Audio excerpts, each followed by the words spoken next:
Hello and welcome to the third round of the World Series League's GT3 US Series. We were spoiled for choice in terms of battles to cover last week at Silverstone. We're still over here in Europe for the third round of the season, which brings us to Imola, another circuit chock full of racing prestige from sports car racing to Formula One. The flow of this track is matched by very, very few around the world. This place is one of my absolute favorites to drive on, race on, and watch from, and I think we're going to have some seriously great racing here tonight. Austin Belke joined by John Hine in the booth with Daniel Costello behind the scenes in the production trailer. And John, I like this track. I know you've had the opportunity to race on it once or twice, I believe, and I'm just really excited for tonight. Yeah, so am I. This is actually a track I do have a lot of laps at. I've done a lot of VRS endurance racing here and stuff. This is one that if I see on the iRacing schedule, without a doubt, I circle it. But this is going to provide a really probably one of our probably the most technical track we've been to so far on the series here. This track is going to challenge guys, have some great braking zones. That's going to give guys that opportunity to pass. But there's a lot of places here that you can get yourself into trouble, and that's going to challenge our guys all night long. Yeah, there certainly is. There's a lot of, changing off-camber corners, undulations to go on around this track. You can see some of the weather distinctions on the screen right now. 18 degrees Celsius, 10% humidity, partly cloudy, 8 kilometers per hour winds. So kind of gusty out there for these drivers. And again, it's, downforce in a headwind, upforce in a tailwind. So these guys are going to have to be mindful of that. But, John, I'm so glad you touched on that this place is so tricky to drive on. It's very technical, and I'm glad you brought that up because you can take some of the bumps here, but if you take it right, you gain a couple tenths of a second. If you take it wrong, usually you're going to find yourself, if not nosed into the barrier, usually at least facing the wrong direction. Yeah, I like to call it the kitty litter around the track, and yeah, it's real easy to find yourself out there, if not into the barriers. But there's a couple sections that, especially on the starts of these things, Tamburello down there is going to be quite interesting to see on that opening lap. Yes, sir. Well, we can take a look here at the championship results. This is after last week. Alex Murray currently tops the championship standings for the pro category. Ethan Bass and Harry Wills just in behind him. Both those drivers still with a shout at coming out of this race with the championship lead. You've got some of the other notables, Jacob Schneider, Jeremy Littleton, Ryan Kaprowski. Lots of fast guys up here in this pro category. In the pro-am category, things can still getting hot and heavy. Championship still starting to shake up. Blake Scott currently leads the championship standings. Once again, it's another almost 3-horse race for this championship here in the Pro-Am category. You got Shayas Ventakaraju and Rich Calais there. Both those drivers still in the podiums of the points. You got John Trainer just outside the top 5 looking into it. Justin Risto as well. Braden Melling, one of our cockpit camera drivers. And if we now transition ourselves into the third and final category here, the AM1, Aaron Beaver currently in the points, a tie with he and Eli Sasek. And then you got John Casey, a distant third, Derek Miller, not too much further down the board, though. Another tie, though, for fourth place between he and Rick Swan. So, like I said, spoiled for choice all last week when we were out at Silverstone. I think we're going to have another great opportunity to be spoiled for choice again in terms of battles to cover tonight as well. Practice in the time in the practice is winding down. We've got about 2 minutes here left on the board. A 15-minute qualifying session, John, just to make sure your car is dialed in. These drivers had the opportunity to qualify. No doubt they've been working on their setups all week, but these last 15 minutes before the race begins, make sure your stuff's dialed in. Yeah, just get the this is where I would probably like to see just how far I could push the limits in a certain area that maybe in qualifying or practice earlier that I thought maybe I was losing just a little bit of time. I would hit that section to see if I can just maybe squeeze out that extra tenth or couple tenths there, as you were saying with the curves. Yeah, phenomenal idea there as well. Or if you're not pushing the boundary there, pushing the envelope, maybe see how far you can cut the curbs in some areas of the track. Sometimes you can get a 0x, sometimes you get a 1x. And these drivers, they are limited in terms of how many X's they can get. And the incident count, every time you go up track, it is a 1x. There's no limit to it, but you can get a penalty, usually a drive-through penalty that'll happen after 20 X's and then every 5 X's after that. So you're really going to have to make sure once you hit maybe 15 X or so, you start really being mindful of where you're going to position your car on track, and you're going to have to be extra careful that you don't hit anybody. Yeah, and there's a couple places here that you can use a little extra racing room, and there's a fine line there between where you actually can get off. In fact, it's right where we're watching the car go through right now. But yeah, if you can get off and use that extra track, but you're talking if you just push it a little too far, then you see those incident points start to pile up, and that's actually what makes this track tricky because it encourages you want to just to push and push and push, and it will bite you so quickly.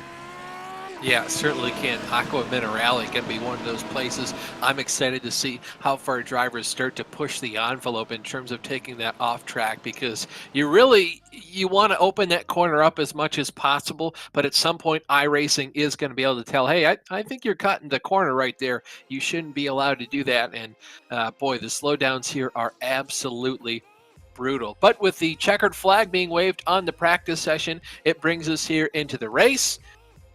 Jacob Schneider, Ethan Bass starting in row number 1, Kyle Boss, Kai DL in row number 2, Chase Wilson in 5th, Chris Long going to roll off in 6th, followed by Taylor Lane in 7th, Harry Wills in 8th, Jeremy Littleton going to roll off in 9th, and Dean Timms going to round out the top 10 here for the pro category.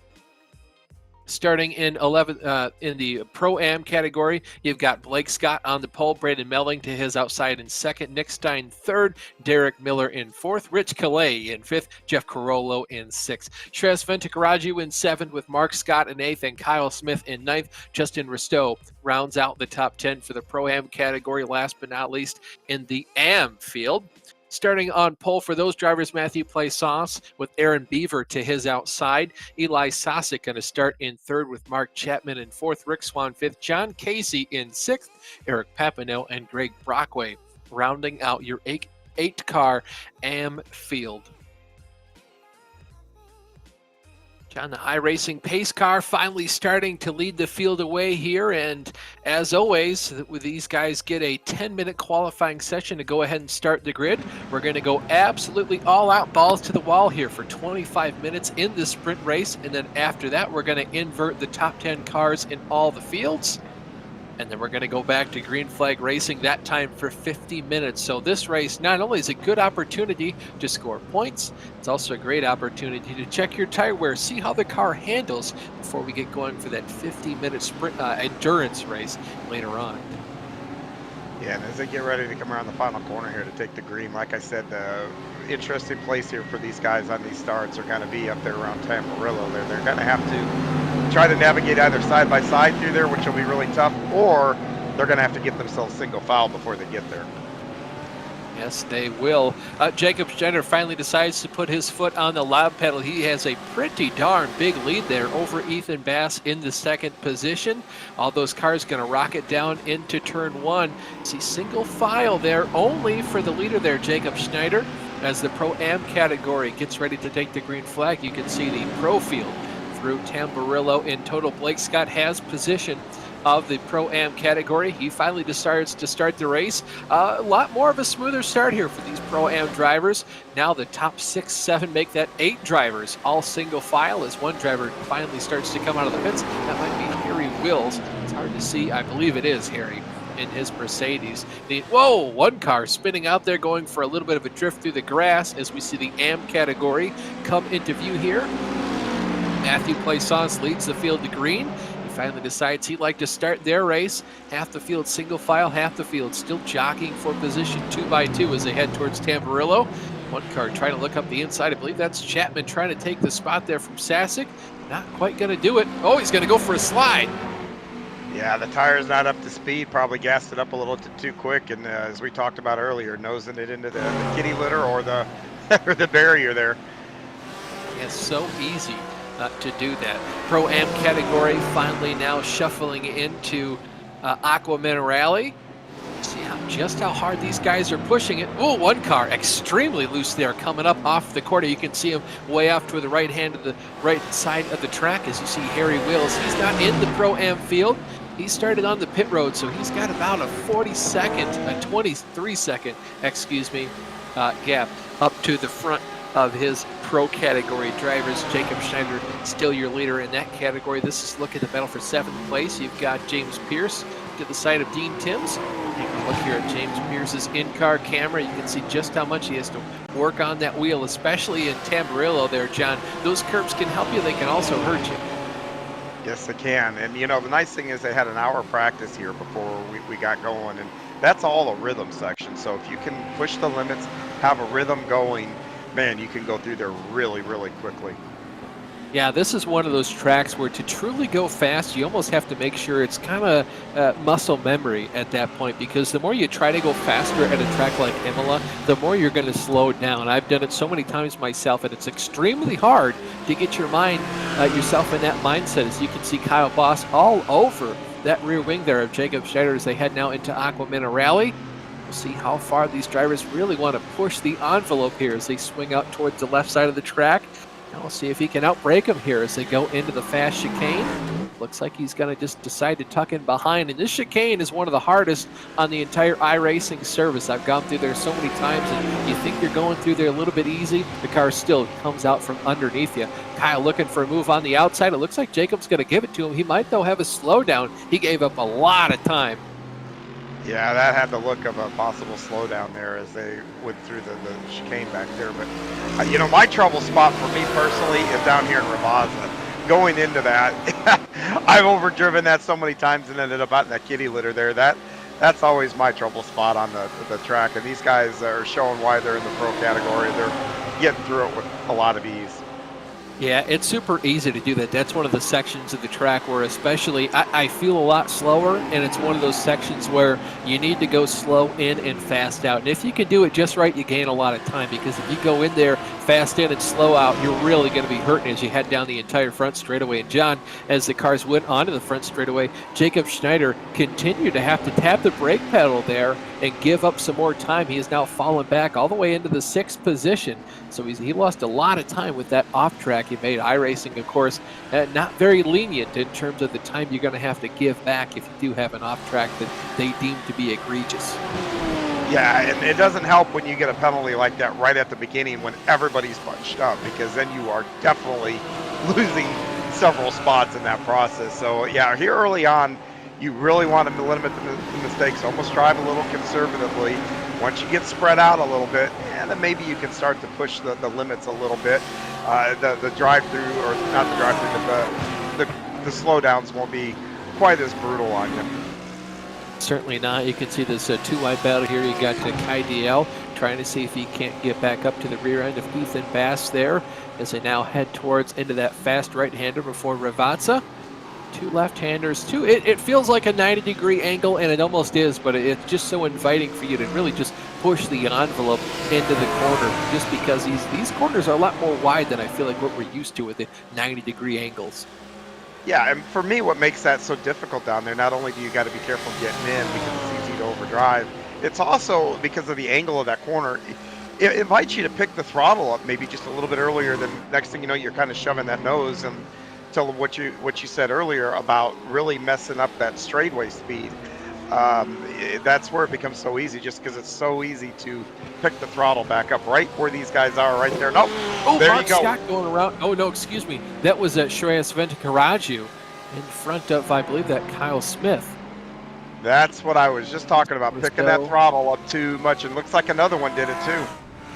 Oh, yeah, so Justin Risteau spun around, and I believe Shreyas probably went to take evasive action and got himself spun around there. That's really going to hurt the front end speed for these guys. Yeah, and what can happen there is if you get into the gas too much, all of a sudden, like I said, you start shoving that nose out. Well, a stubborn driver like myself will just keep cranking wheel into it, and all of a sudden, when you get enough wheel cranked in, guess what? The back steps out, and that almost kind of had a little bit of a look like that may have happened there. Well, especially the first part of Ravazza, too. You're going downhill. It invites you to kind of brake a little bit later than you'd like to until you realize gravity is not on your side in this situation, and it really helps to kind of push that car into the corner and a really bad understeer situation. Two Twisted Racing teammates, Chase Wilson trying to see if he can't get around Chris Long. Those two guys in their Twisted Racing Lamborghinis trying to see if they can't hunt down Kai Diel just up ahead of the two of them in his BMW. Teammate on teammate action, trying to go for some side drafting. If he can get his nose in there, he's going to have the preferred line once we get up here. He's just going to take the spot outright, it looks like. No? Yeah, it did. Even in a Tamburillo, looks like Chris was a little bit nice to his teammate Chase there, so he's going to let him go on through. Mindful, though, make sure that... I was going to say nice, or, hey, I don't want to go in there too wide and be on the outside. I would say nice in that situation, but also mindful, too, to make sure that that James Pierce, or excuse me, Jacob Schneider just behind, didn't make sure he got by. This is a quick replay here. Get word from Daniel. This is what happened coming out of Ravazza there. Keep your eye on that McLaren, that bright yellow car. Oh, yeah, John, I think you're right. Just picked up the throttle a little bit too early. Shreyas tried to go around the outside, and I don't think there Justin held the brakes like Shreyas was expecting him to. Yeah. Oh, Jacob Schneider goes for a slide. Chase Wilson, big off track. Got action all over here in the Italian countryside, but these guys have done well early on here. You know, we're about 8 minutes in. You know, temperatures and the tires are up. You got a little bit of space now, a little bit of room to work.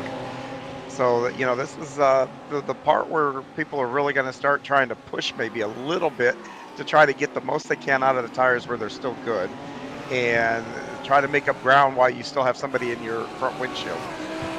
Yeah, looking here at Jacob Schneider in the Audi. He was the one driver just talked about going for a big old slide. Oh, one driver facing the wrong direction. Is that Ethan Bass? It is. It is. You can tell he's the only driver out here today in the Ford GT facing the wrong direction. Wonder what happened to him. That's a little late out of.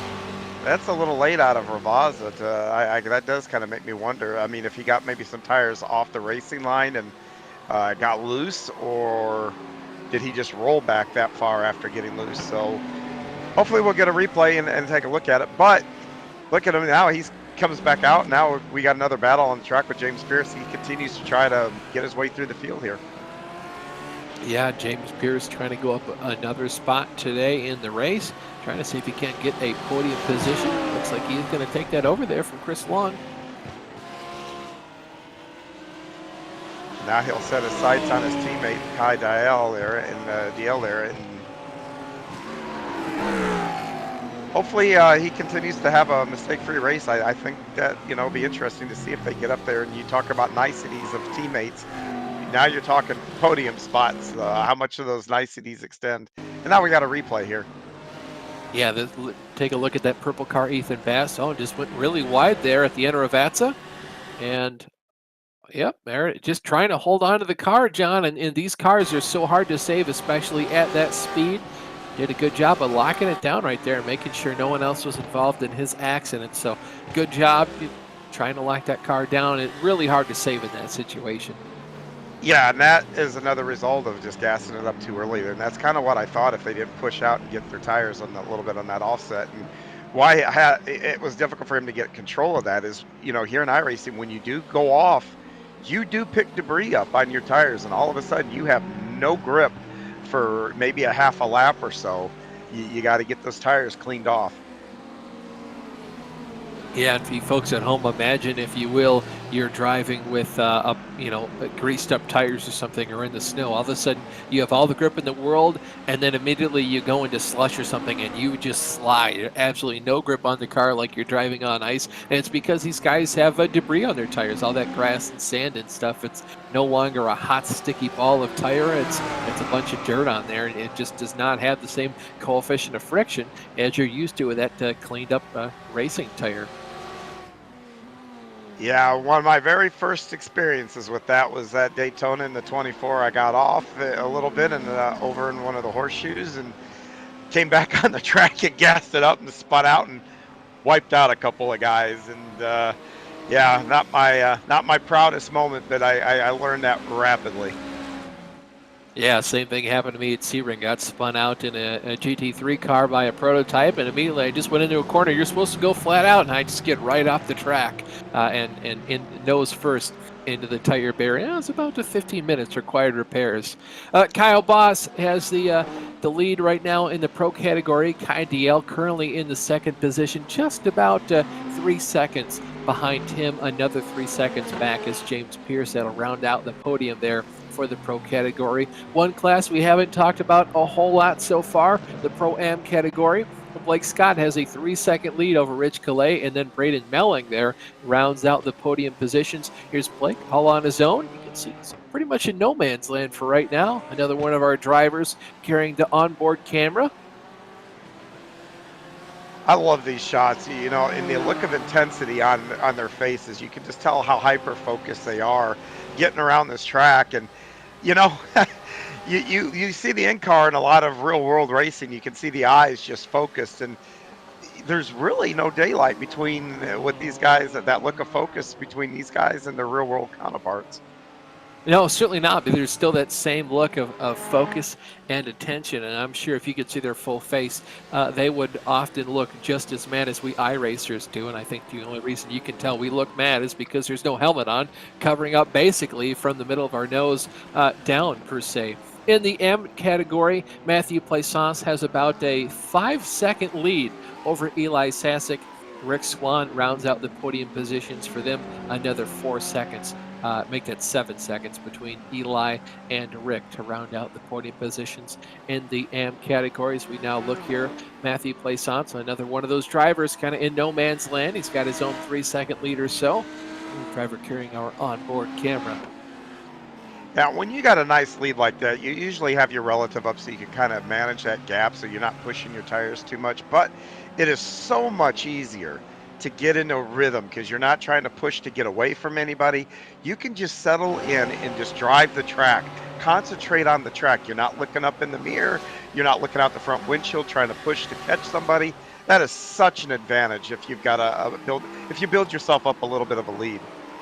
Looking here at Jacob Schneider, you can see him on board on the right-hand side of your screen. He's working that wheel like a madman as he continues to try to get around Chase Wilson in his Twisted Racing Lamborghini. You can see all the focus and intensity there for Jacob. Jacob qualified this race. For those of you with keen eyes and ears at home watching the stream live with us, qualified on pole. Made a slight mistake there to give away a good couple spots after he lost the lead to Ethan Boss. Excuse me, Kyle Boss. Up at the front of the field. He's going to make that position up. I was going to say, coming back from that slowdown, that was really impressive that he continues to make his way back up through the field. And one more spot, and he's back on the podium. Yes, sir. Another opportunity to talk to either you or myself there, John. This place, one car, very slow on the right-hand side of the track there. Wonder who that is. It's like an Audi. Looks like damage on the hood. It looks like he may have nosed it into a barrier somewhere.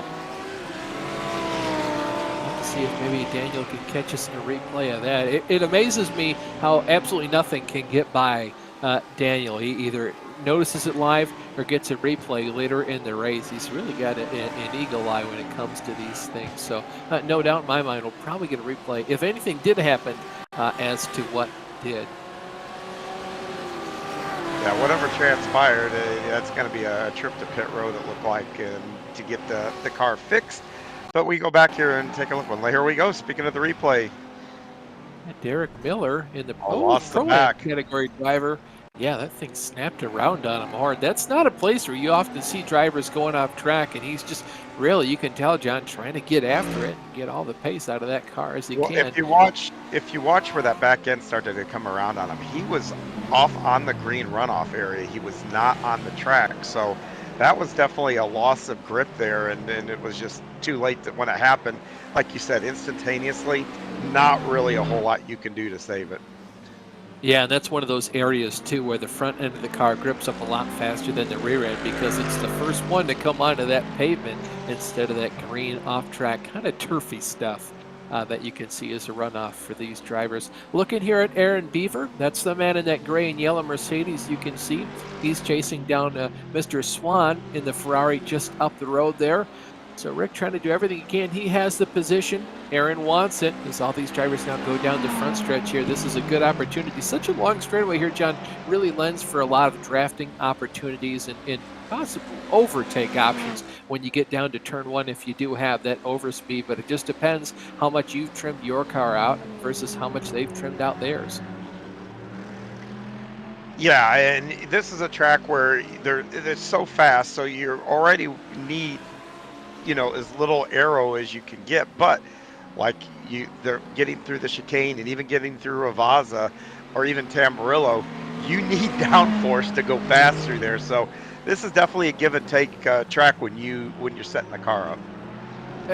Daniel, if we could, can we ride on board here on the left-hand side of the screen, get a cockpit view from Rick right at this part of the track, because even Jacob, for that matter, too, it's just the undulation and difference in height changes that you get around this racetrack are really hard to comprehend for the viewer at home, because the track seems so much larger when you're outside of the car, but when you are inside the car, it's bam, bam, bam, bam, bam, instantaneous all day long. Riding on board here with Jacob Schneider, he's going to come out of this hard left-hander, almost kind of seems like a hairpin. That's the corner we like to call Tosa. Now he's going down towards Paratella.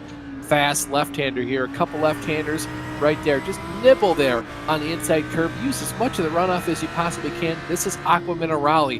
Very, very fast complex of right-hand corners. Get that car to swing out all the way. Nibble on the curve once again and go as wide as you possibly can before iRacing gives you another off track. And now you're going down this fast back straightaway.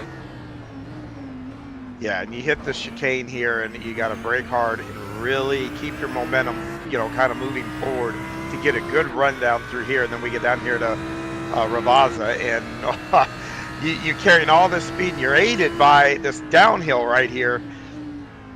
And you get in here, and then you can see the other corner, and you start wanting to gas it up, and it looks like how it falls away. You can get back in the throttle earlier than you can.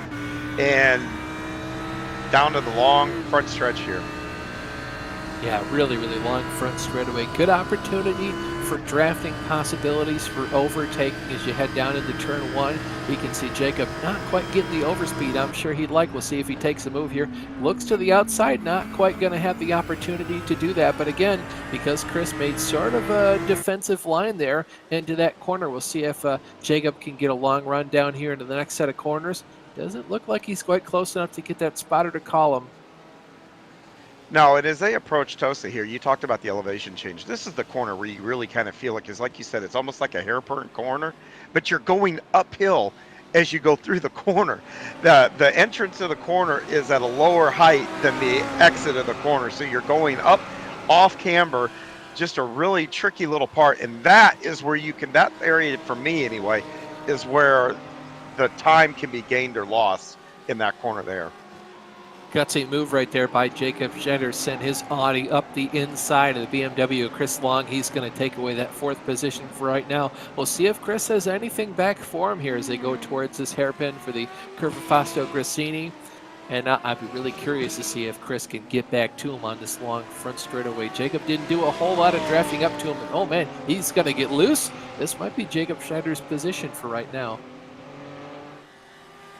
I think it is here. It'd be tough to come from that far back to outbreak him going down here through Ravaza. So looks like he's got it for now, and he's going to be able to focus out his windshield probably and try to run down the next running guy, who is Pierce.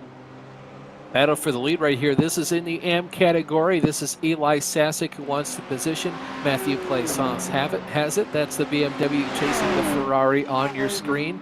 Matthew Plaisance has had a pretty darn good run of races here in the last couple.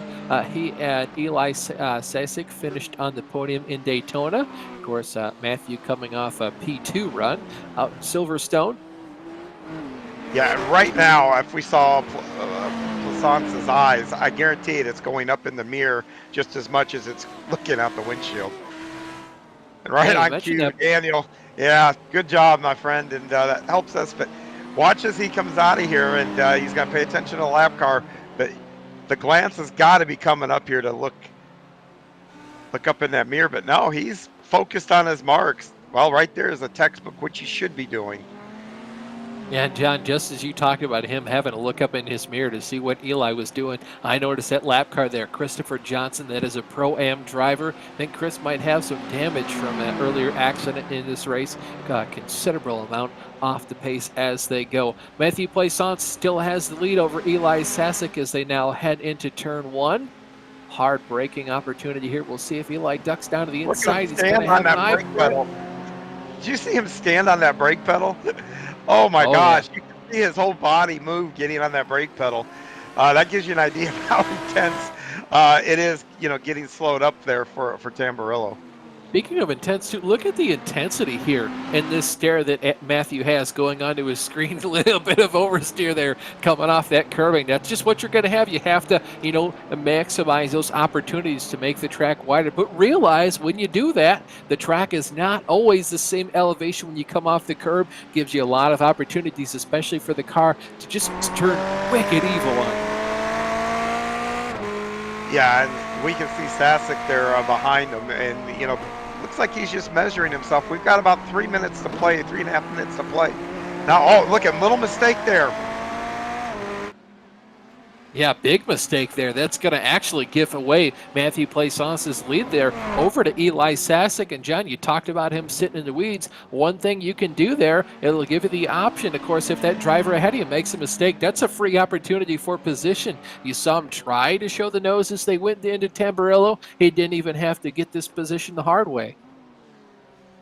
No, he doesn't, but he needs to worry about getting away from him, though, or he's going to come back under attack here before too long. And now we got about 2 minutes to play, so that's, you know, we're not on the final lap yet, but the next time we get around here, I'm betting they're going to take that white flag. Oh, definitely, yeah. Got to look here at the leader of the race overall. That's Kyle Boss. He still has about a almost 5 second lead right now to the rest of his pro field. And I think he's going to get the white flag in the race this time by. Yes, he should indeed. So we should see the white flag here, at least for Kyle, in the race this time by as he crosses the start-finish line. Taking another, yes, indeed, confirmation from Daniel, our director. And we are, in fact, going to have the white flag. So this will be the last lap for all these drivers. These guys are going to cross the start-finish stripe to get the white flag. So 1 lap to go for all these guys. Looking right now at Chris Long. Currently has a top 5 position. Solid run for Chris there, and that's something to build on for the next race, because keep in mind, we will do a little bit of a revert here, and I think where he's at, I think he's going to end up starting about where he finishes. Yeah, right in the middle of that revert. Yes, sir. Yeah. Talk about an invert. Doesn't really matter for Chase or Chris. They're going to be pretty much starting there 6th and 5th, respectively. So you can see all those 2 drivers go there. Sorry, Daniel. Oh, Blake Scott in the pits. This is, I don't know if he's got damage maybe. Let me check the entries list to see if he has a meatball. He does not. This might be him out of fuel. John might have tried to short fuel this car. Of course, get all the weight as possible out of it. And I think it's bit him so far. Yeah, tough break for Scott here. He's going to fall down the running order on the white flag lap, and there's really nothing worse than that. You can see the checkered, you know, out at the end of that tunnel, and you don't quite get there, but you can feel it, you can see it, you can taste it. And, oh, that's just deflating. Yeah, you hate to see that there for Blake, giving up a second position like that. All eyes now transition over to Kyle Boss. He's going to come through Ravazza for the second time in this 25-minute sprint race, and he's going to take the checkered flag. He's got a lap car up the track. Honestly, don't even need to pass him. You probably crack the throttle at this point, still finish about 5 seconds ahead of your competitors. Actually, oh, he's going to get smart. He's going to lift to make sure he doesn't have to do another lap. He's going to come home there to finish his race. Checkered flag, the win here for Kyle Boss in the pro category. Kai Diel in second, James Pierce third, rounds out the podium. Jacob Schneider in fourth, Chris Long fifth, Chase Wilson sixth. Dean Tim's going to cross the start-finish line now, and I believe that is Bass, the next car to cross the line. Yeah, Ethan Bass. Jeremy Littleton just ahead of Harry Wills.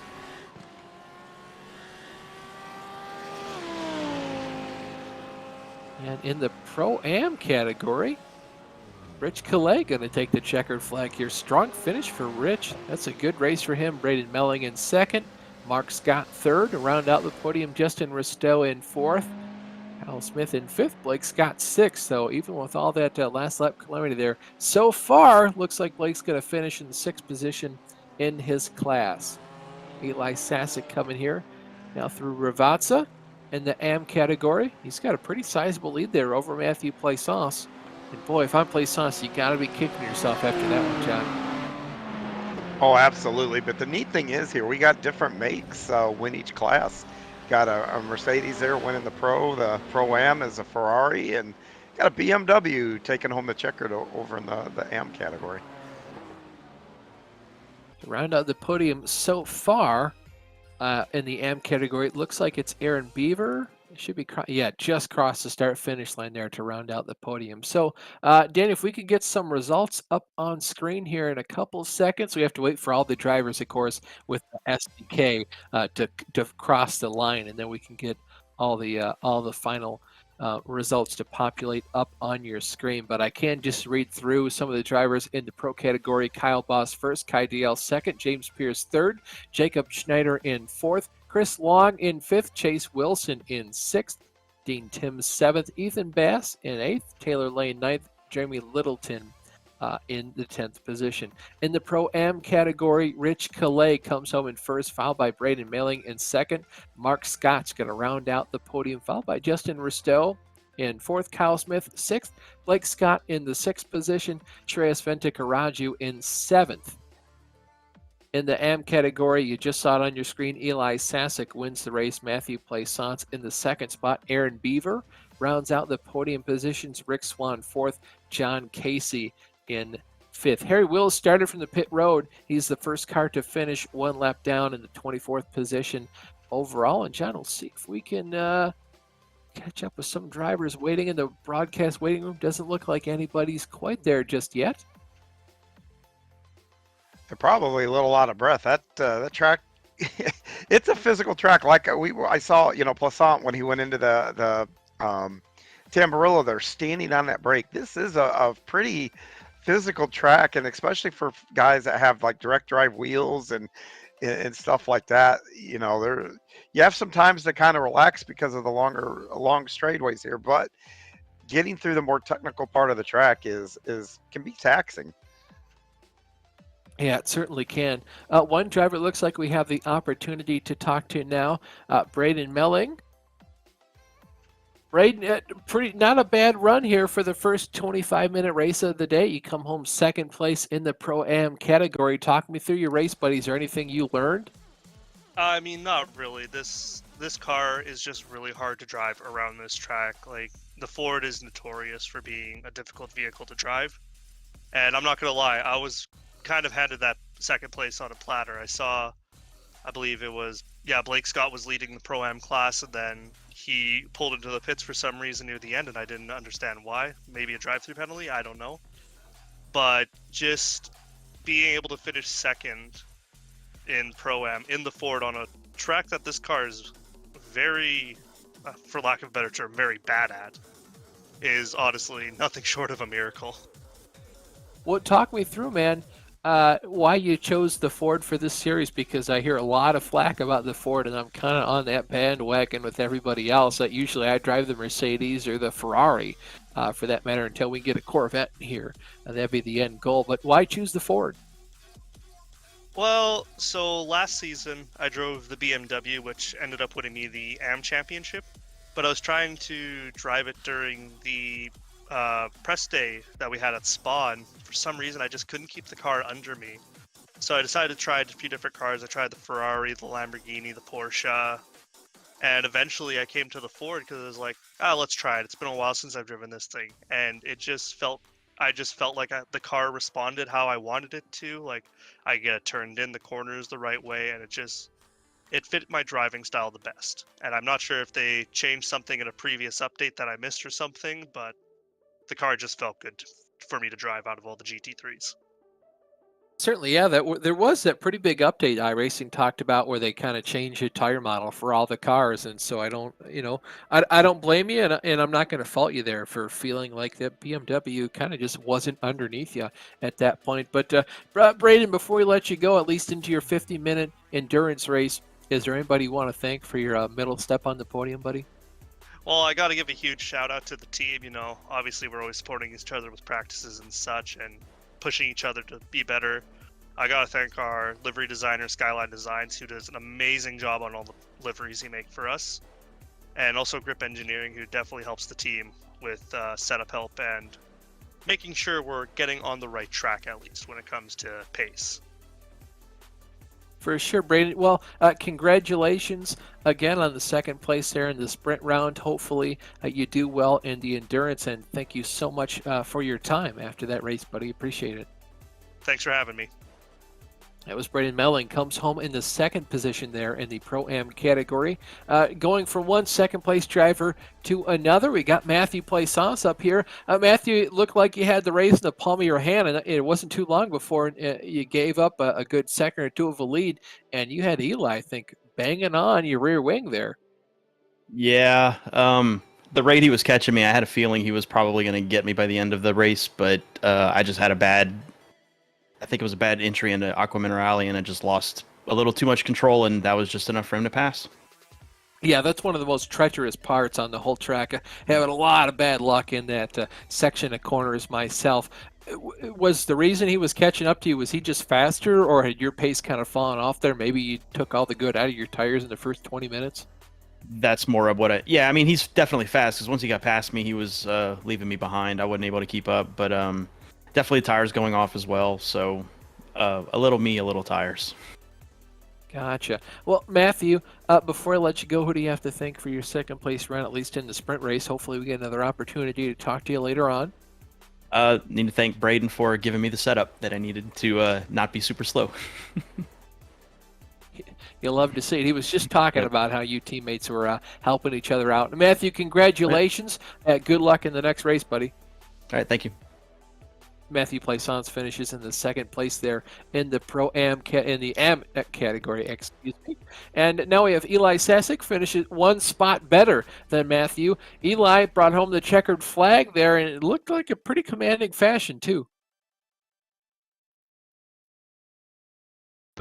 I'd say so, kind of. I had to catch up. I think I was 4 seconds back at one point, but I was faster, I think, by quite a bit, and I'm happy with the result. Yeah, man, you ran him down by quite considerable amount of time there. It was like a 4-second gap at one point, and then before you knew it, you were knocking on his back door, and he just barely slipped up in Aqua Minerale, and you were there to take over the spot. And it wasn't a fluke, too, because when you did, you pulled away. Yeah, the one mistake was by him was really all I needed in that instance. I was not getting the runs I needed off of the final turn into Tamburello. I think that's Tamburello. I can't remember the first turn, but I wasn't getting quite the run, so I was kind of hoping for a mistake, or else I'd have to really try and back up the last turn. And luckily, the mistake happened at a point where I was able to easily take advantage of it. And from that point on, I just knew I needed to at least keep it clean, because I knew, at least on like just pure pace, at that point I was faster. So at that point, it was smooth sailing, just trying to keep it on track. Yeah, certainly. How close were you in terms of the off tracks there? We saw one driver pull down pit road, and it's hard to tell. It was Blake Scott, I believe. Hard to tell if he ran out of fuel or if he just had to do a drive-through, maybe a stop-go penalty for exceeding track limits. How close were you to that 20x limit? I was on 9x, and one of those X's came from just contact with Aaron on lap 3 it was. So I wasn't close at all. Maybe I should have used a bit more of those, but at least I kept it on track, and I was fast with keeping it on track as well. So I'm pretty happy with that incident limit point.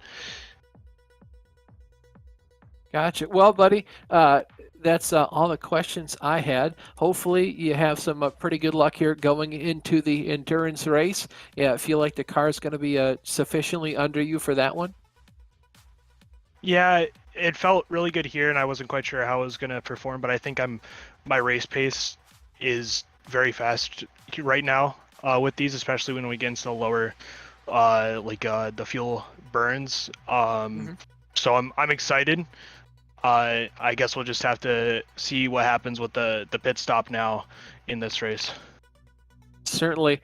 Eli, as we always like to do, anyone you want to thank for your win?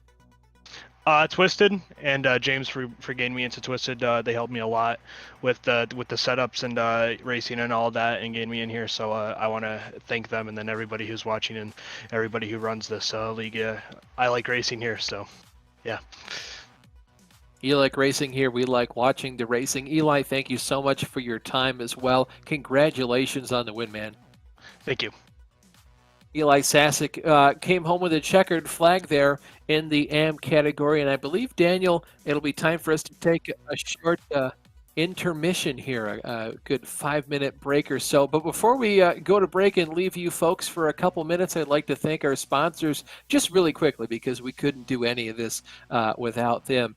Race Anywhere, they're a major distributor of sim racing products based in the UK. They specialize in some of the highest quality sim racing brands such as ProSimU, GSI, OBP, and many more on top of that. Go for the Gap, up-and-coming motorsport graphic design and artwork creator. Cami Sturch has her Etsy page. Lots of cool stuff to check out on there. If you're a fan of NASCAR, Formula One, IndyCar, she's got you covered. It does not matter. And last but not least, IMB Racewear. They're a phenomenal company that offer a really big range of bespoke, no limits, fully customizable race and team wear. For a full lineup of everything you can get in their product range, you can check out their website. The link for that is in the description below. And on that note, we're going to go into a quick 5-minute break. When we come back, we're going to come to the intro of that race, read through the starting lineup for the endurance race. 50 minutes, pit stops will be required. Don't go anywhere. We'll be right back.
Welcome back here, Austin Balky, John Hine with you in the booth. Our buddy Daniel Costello up in the production trailer, of course, as always, bringing us all the fantastic camera angles. We're here at Imola. We just got done with the 25-minute sprint race, getting ready for our 50-minute endurance race. Pit stops will be required. It'll be interesting, John, to see when drivers choose to take those and if they take tires or not. Now, I feel like we'll have to get confirmation here, but Blake Scott might have gone over that incident limit. That might be why he brought his car down pit road. So I'll be interested to see how many drivers might push the boundaries of that 20x incident limit. Well, we talked about it early on. You know, the track is technical, especially some of the areas. Getting the little offs are really, really easy to do. It seems like they strategically placed the places there that they ding you on corners where it's so easy to drop a tire. So, yeah, this is going to be a little bit longer if they ran out of incidents in a 25-minute race. Double that time. They're going to have to be a little bit more conservative on how they're driving, that's for sure. Yeah, they certainly will. You see Rick Swan out there in his Ferrari. Talk about Matthew Plaisance. He already won out in Daytona, came home at Silverstone in the second position. He might be completing out a trifecta there in the podium spots, hopefully, at least not for his sake. He doesn't be forced to come home in the third position today in the AM category, but it would be quite the thing if he did. Looking here at Rick Swan, you can see a whole lot of hand there, a hand in his camera. He's got a camera on his head. Yeah, I think he's got a GoPro on his head. Yeah, he does. He knows we're talking about him too, looking over the stream like that. We could always test if he's listening. Rick, wave at the camera. Yeah, going back to the 50 minutes though, and the chance of getting off, you do got to drive this a little bit different. I do run a lot of VRS endurance, and I do know that when you get up around an incident level there, the first thing you got to do is do a drive-through, and then you get disqualified. But once you know as a team that you're approaching that limit, all of a sudden, what you're looking at, you know, you have your relative of different cars coming up, and all of a sudden I pop my relative up to see my incident level, and that's what I'm keeping an eye on, you know, more than who's around me. Yeah, there's only one place in the entirety of my iRacing career I actually got disqualified from a race, and it was right here. And basically, I was in the Mercedes in a VRS endurance race, a 3-hour one, and we were basically a ping pong ball. Like, there was not a single wreck in the entire session that didn't happen right in front of us. I think my teammate and I only got like 1 or 2 X's each. So you can tell there's a lot of 4 X's going on to get us to that, 25, 20 limit that it was back a couple of years ago, pre-COVID time I'm talking. Yeah, I've been DQ'd out of them. It's the same circuit that got me twice, and now my mind, it's an English circuit, and I just cannot remember the name of it now. Donington? Not Donington. It's one of the more technical ones. It's a lot of fun, but my mind is just blank right now on it. But I will tell you, yeah, when you get up there and the incidents start piling up, you become keenly aware. And then what happens, at least from my standpoint, you start driving a little different. You start trying to keep the car off, and that can get you out of your rhythm, and that can lead to more mistakes. So these guys are going to have to probably, I would imagine, being conservative, at least a little conservative from the get-go. Oh, look at him take the curbs there. James Pierce took the curbs and then take the barrier. Yeah. And right there, and you see the memorial there for Ayrton Senna. That's how detailed iRacing got. Right before you hit that second barrier, you can see the Brazilian flag and everything else. So that's always really neat to see the detail, the level of detail when iRacing shows up in scans. And yeah, there you go. See the statue of Ayrton, and then we all know in '92 he lost his life there. And very cool. And like I said, iRacing does such a amazing job at really putting these things together and the scans, and now we got the lineup.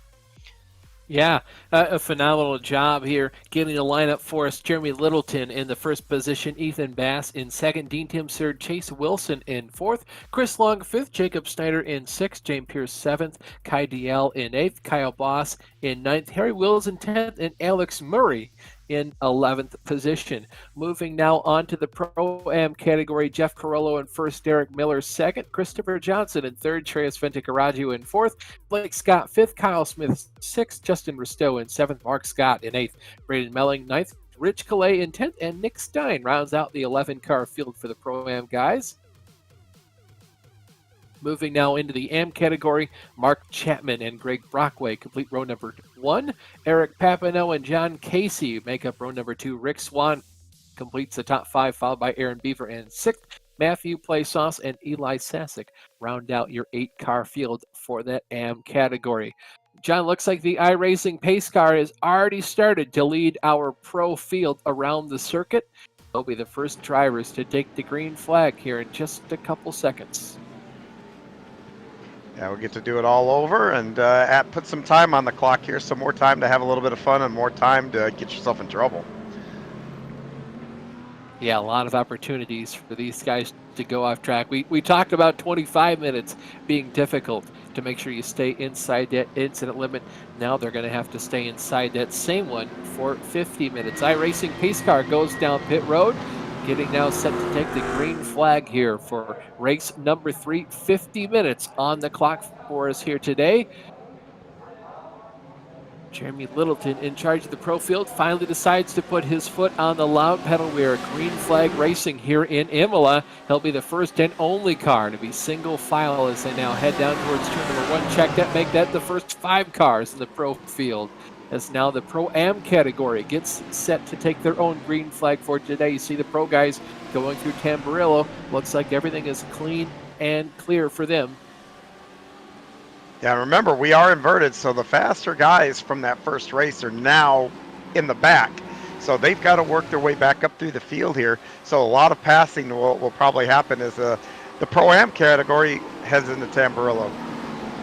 Yeah, Derek Miller in the second position, seeing if he can't quite chase down Jeff Carollo there. Another clean start for them as you see the AM guys all of a sudden take the green flag. Mark Chapman has an absolutely phenomenal start. It's a mile back there to Greg Brockway in the second position.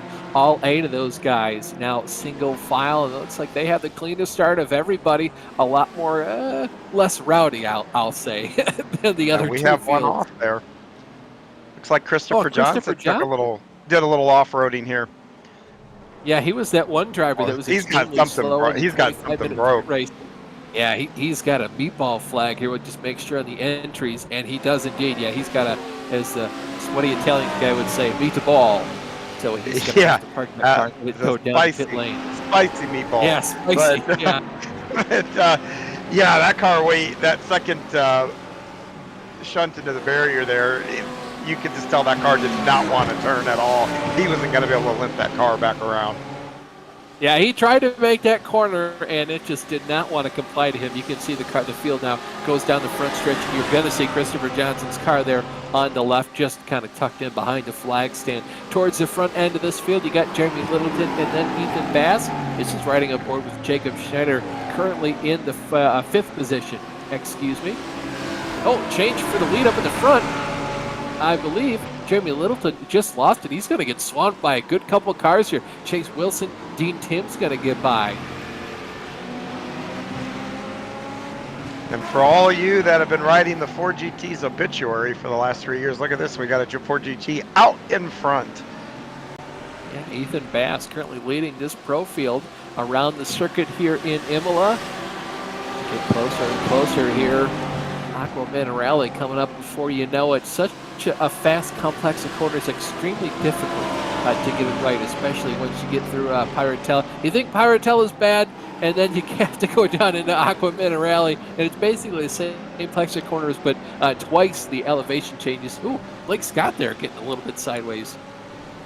Well, Blake Scott pointed out in that first one there had too many incident points, so he's going to want to be careful on this second one. Oh, we got one off.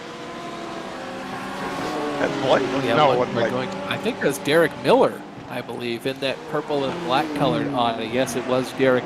And just to be clear, I will, CYA be a lawyer for myself. We don't know if Blake Scott did, but it can be easily assumed that Blake went over his incident limit because he pulled down into pit road. I don't think he would have ran out of fuel, especially considering he went back out there but it was like timed like 30 seconds. So we'll see. Heavily theorized between John and myself. Eli Sasek won the last AM category. He has already worked his way back up to 4th, so he's almost back into a podium position. Great start to this 50-minute portion of the event here. Yeah, he's a man on a mission. He's still got Matthew Plaisance just behind him. That's the driver that was leading till Eli chased him down and took the lead after Matt made a slight mishap there. He called it going through Aqua Minerale, forced to come home in the second spot. Good points day, though, for him. Still looking at a good points day, even if he does have to follow Eli home to the checkered flag here towards the end of the race. We haven't talked about him in a hot second. Going back up now to Jacob Schneider in the pro category, still riding around in that 4th position in his Audi. Aqua Minerale. Things in the pro field is still a little bit calm, cool, and collected right now, but all those drivers, you can tell how close it is because over on the left-hand side of the screen, you look over at the scoring tower. Oh, a little bit of a lockup there from Ethan. You can see all the delta distances between those drivers are all in orange. That's how you can tell the battle's getting really hot and heavy because that distance is less and it's that orange color. Orange is basically anything from 0 to just under 5/10 of a second. Between 5/10 and a whole second, it's yellow. Anything above 1 second is that white color font you see on the left-hand side of your screen. And all the top 6 guys, John, are within less than 5/10 of each other. Yeah, which translates into you get a slowdown, you make a slight mistake, you're not going to lose a spot. You're probably going to lose 2 or more. Yeah, anymore. I mean, when you take a look at the distance from the driver in 1st place to the driver in 6th place, it's only a second and a half, and they're on their 3rd lap so far. This is absolutely incredible. Make that 4th lap, excuse me, so far. These guys are really on a mission. Yeah, and this is why they do the invert, though. It promotes great racing, a little bit of a challenge for the faster guys.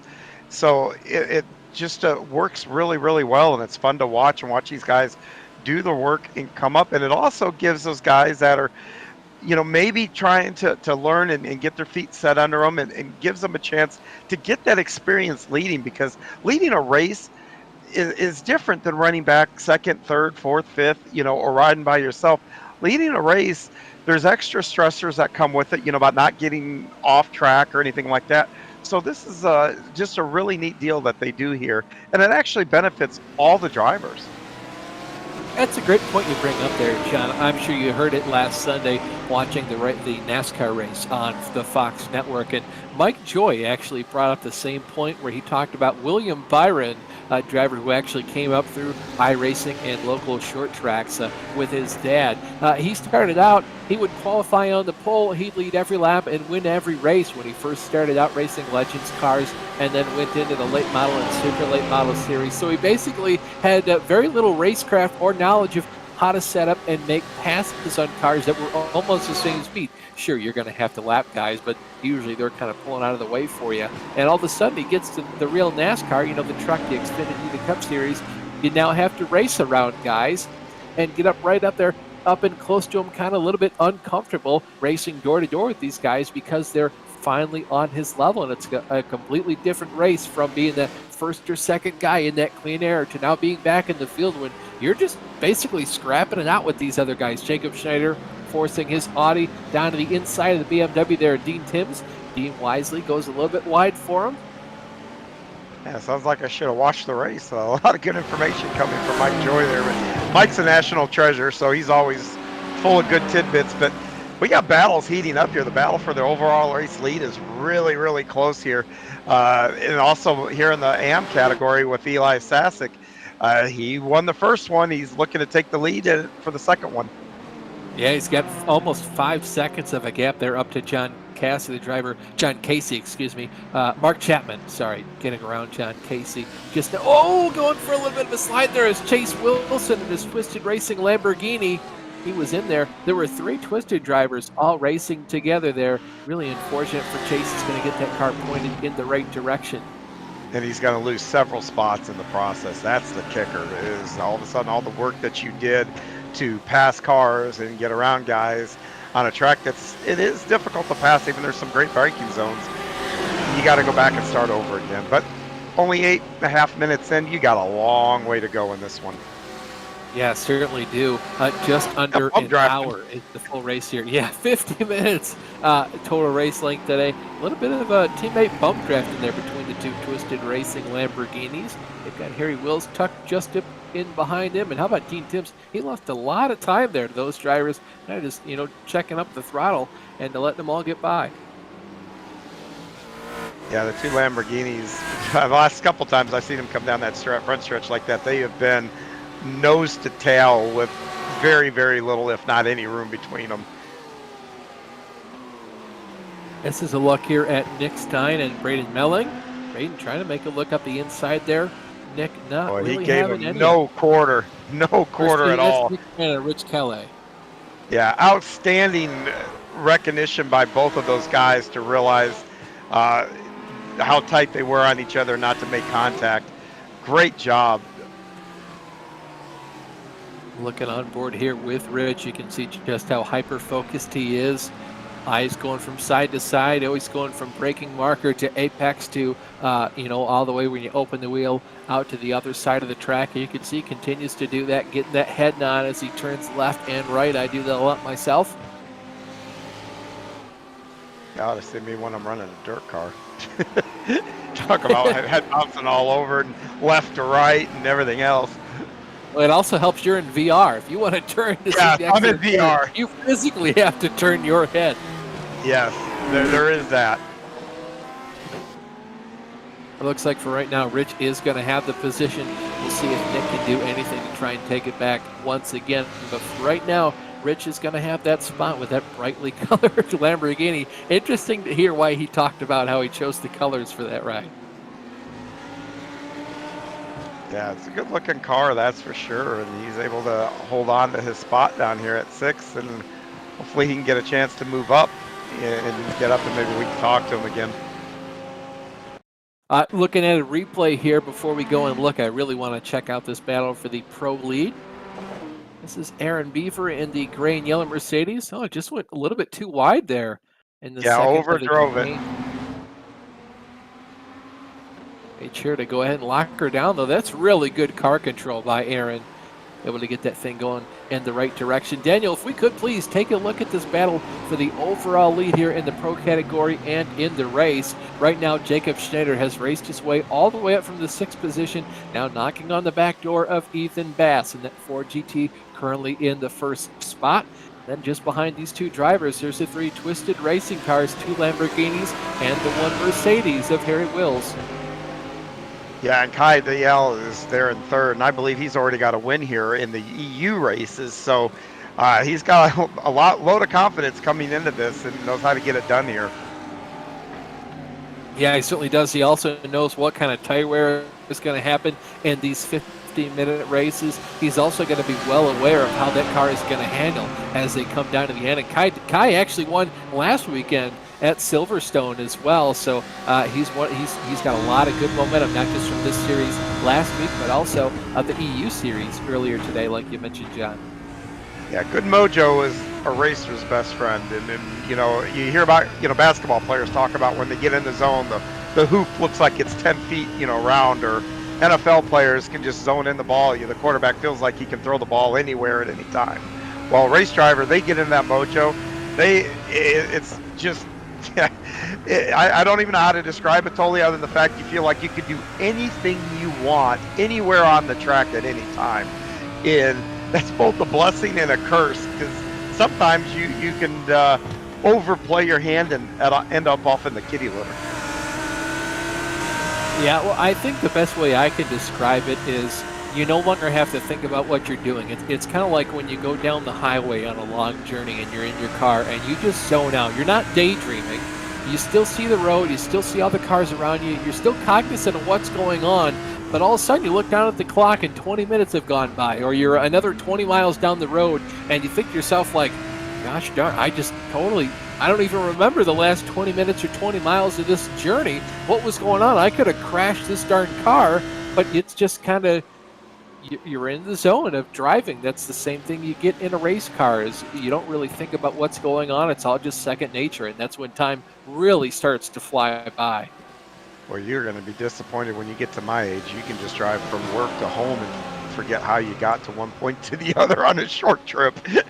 Oh, dude, that's the best part. I used to have to drive like half an hour every day to work, and I tell you what, in the mornings, I just nap on the way. You wake up and you're there. It's awesome, and it's an extra half hour of sleep. And I'm sure I'm everybody who's excited. driving in the state of Michigan likes to hear that now. Figuring out where you live and make sure they're nowhere near where you're at when you're going to work.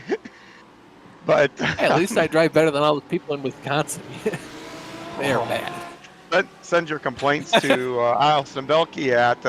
But, we got a great battle here in the Pro-Am. I mean, the top 5 are just all under a blanket here.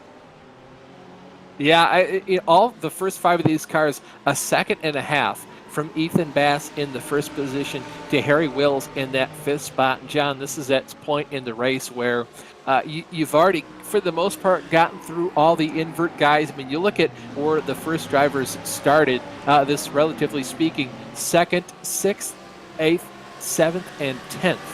So you're getting a lot of these fast guys slowly but surely coming up through the field. And this is the dangerous part about an invert, is when you get a driver who's not very fast in dirty air, but you put him out in clean air, and he is instantly like a second and a half faster comparatively to where he used to be. And that's right where Ethan Bass is. And that Ford of his, he's doing a really good job up there. You can tell that Jacob, Kai, James, Harry, they're all faster, but not fast enough to be able to easily make a pass. Yeah, and the nice thing about when you're up front, though, is you tend to be around guys that are a little bit more stable. No disrespect to anybody that's a little further back.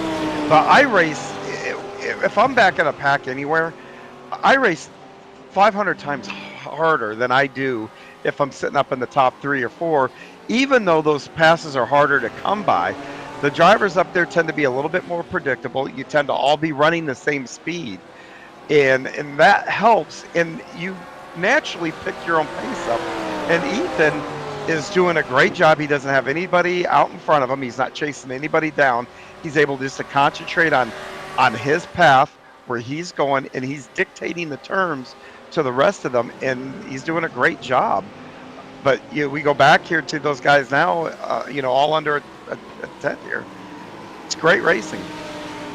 Yeah, same kind of dealio happened. That's the shots you were just seeing a little bit ago in the Pro-Am category. Jeff Carollo still holds the lead, started in the 12th position overall. He continues to stay right there. Shreyas Ventakaraju just behind him. Then you've got Blake Scott, Mark Scott, and Justin Rousseau. The 2 Scotts are the last 2 drivers in that top 4 battle. Still looking here at this battle for the Pro and overall lead. Ethan Bass continues to hold on to it. Jacob Schneider in 2nd. Kai DL 3rd, James Pierce 4th, Harry Wills in 5th. Looks like we're going to have a pass for the lead here in a couple seconds, Daniel, for this Pro-Am category. Jeff Carollo fighting for his life. Shreyas Venkataraju just behind him as they go through Aqua Minerale, now heading down to the very, very fast right-left chicane. Yeah, there is battles everywhere, even in the AM division, too. It looks like Sasek has closed up to less than a half a second, too. So, Daniel, he can just pick where he wants to point that camera, because there is action everywhere. Yes, this is that battle you were just talking about, John. Mark Chapman has finally been run down by Eli Sasek. You can see right on the tail end, he might be able to make a move here. Ooh, Mark going to come over to block him. I'm not sure Eli's going to like that. He's going to crack the throttle just a little bit before they get down there. We'll see if he can get him here down the front stretch, John. It's all going to depend who gets out of Ravazza the best. Yeah, and Chapman got a nice exit out of the curves there. So, yeah, if he can get through Ravazza, he's got a chance of holding them off. But if he doesn't, Sasek is going to be all over him. But right now, when you're like this, and Sasek has nobody to defend from in the back of him there, so he can size him up. I mean, we're 18 minutes in. He has to be in no rush here at all. He can figure out, okay, I'm better than him here, and then start trying to figure out and formulate an idea of where you can get him, where you're the strongest on the track. Certainly, we've got just under 32 minutes here left in this 50-minute endurance race. Eli has about 5 seconds over the driver in the second spot. Now looking here at this battle for the Pro-Am category, this is the one I was talking about. Jeff Carollo still holds the lead. Shreyas Ventukaraju in the second position. Blake and Mark Scott third and fourth, those two teammates in their Porsches. One Porsche, one BMW, excuse me. Yeah, and this is a time, where you almost just got to give a shout out to the drivers in all three divisions. Like I said, we have an embarrassment of riches as far as battles on the track for podium spots, and what a great race this is turning out to be here. And I got a feeling this is going to lead to an awful exciting finish that we've seen a couple times already this year. I think this is shaping up to be one of those, last lap kind of deals. Yeah, I'm inclined to agree with you there, John. All these battles, they're kind of just stalemates. It's kind of like an immovable object going up against an unstoppable force right now. Jacob Schneider, though, yeah, finally cuts down to the inside there. Oh, it looks like Ethan's not going to get it up easily. He's going to force Jacob to go through these next couple of corners side by side as they go through Piratella. Oh, Ethan a little bit wide. We'll see if he gets a slowdown. It doesn't look like he made it work. But yeah, he's overdriving. He can feel the pressure drove in there. Let's see what he does down in Verrazza here, because because that's going to be another area. It's easy to overdrive, and if you're wanting to keep an advantage. I wouldn't be too surprised here if these guys might end up flanking him here in just a couple seconds. Thank you so much, Daniel, for the side-by-side action. On the left, it's the battle in the Pro category. On the right, it's the battle in the Pro-Am category. And they look to just be about equally close between the two of them. Aqua Minerale exit for those drivers in the Pro-Am category. Ravazza exit for the drivers in the Pro category. Oh, contact! Oh, hard lick there. Jeff Carollo facing the wrong direction. Looks like contact between him and Shreyas Ventukaraju. You see Rich Calais come through. Good heads-up driving there by Rich and Jeff each. I don't know if that was a case of one braking early or if one braking late, but nonetheless, the result is you have a guy that went around there, and it's going to cost him several spots here as he drops down to fifth. That's one of those corners there. The bumps can play a lot of tricks on you, especially because it's super uneven, and it's what you have to throw the car through those set of corners and basically just slither it through there as fast as you can. Now that you say that, I almost kind of wonder if he didn't catch one of those curves. The way that car jumped, I don't know that somebody would have overdriven that far or brake that hard. That car went around rapidly, so I'm getting word now it was the curb. So yeah, the first victim of the night here going through those curves.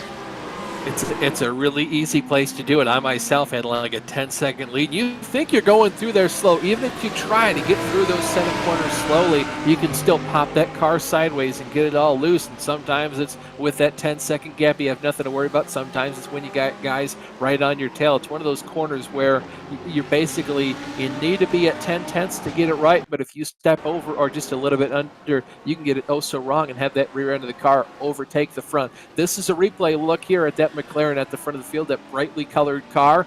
Oh man, that was something fierce. That car just flipped around on him. And that's what I was saying. As soon as you said the curb, because I was thinking, wow, I actually thought maybe netcode, but the way that car spun, the attitude and how rapid it went, that curve definitely got him there, as you could see. And that's a killer. And one of the things about that area of the track, and the same thing with Verrazza, by the time you get in there and you realize, oh, I'm coming in too hot, it's too late.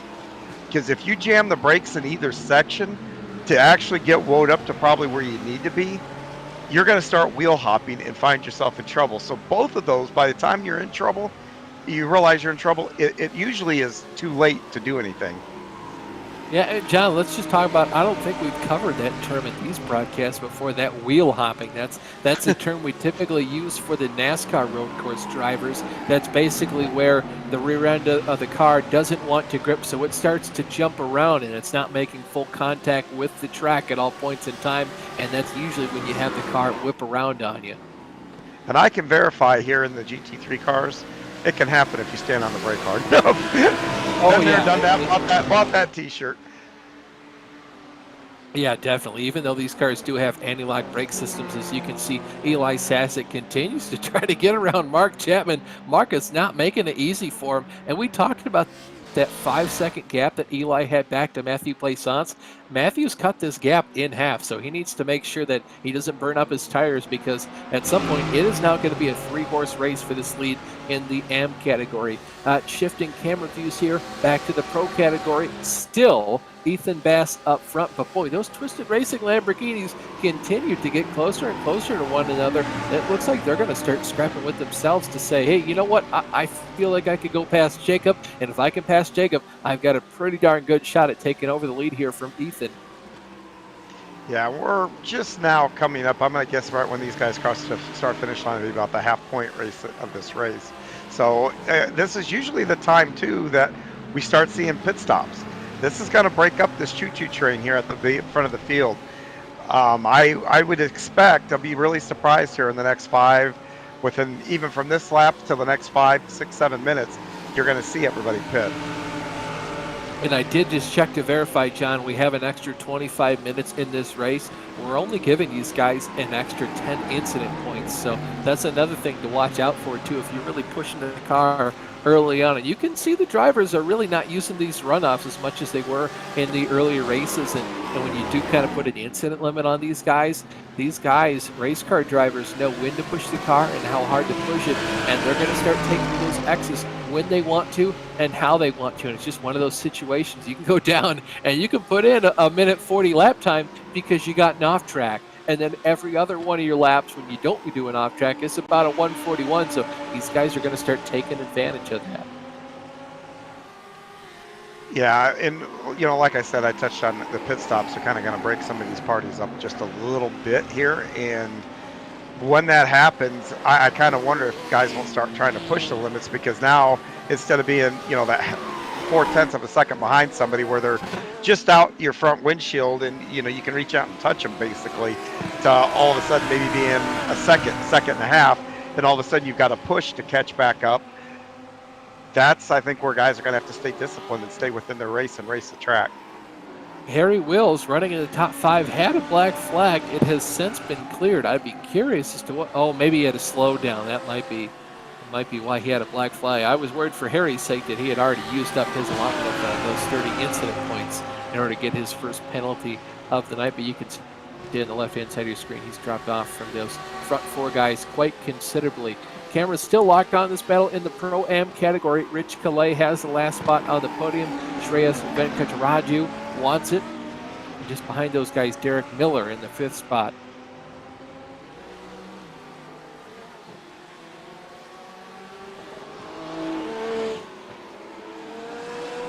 As we get closer and closer, we've now overstepped the halfway point in this race. These drivers getting awfully close, I feel like, to running out of the fuel in their cars. I believe there is a mandatory pit stop. Is that right, Daniel? Still a mandatory pit stop?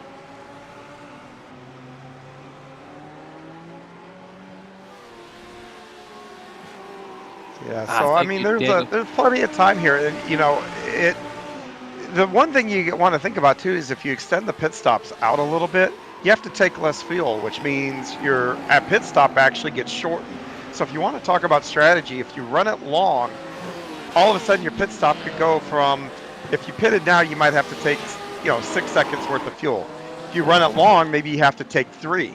Well, when you're half a second, you know, out of the lead, that extra second pit road could be huge, a second or 2 in pit road. So, you know, maybe these guys will push it just a little bit long here. And we heard from our race control here, well, not race control, but our board operator, you know, genius.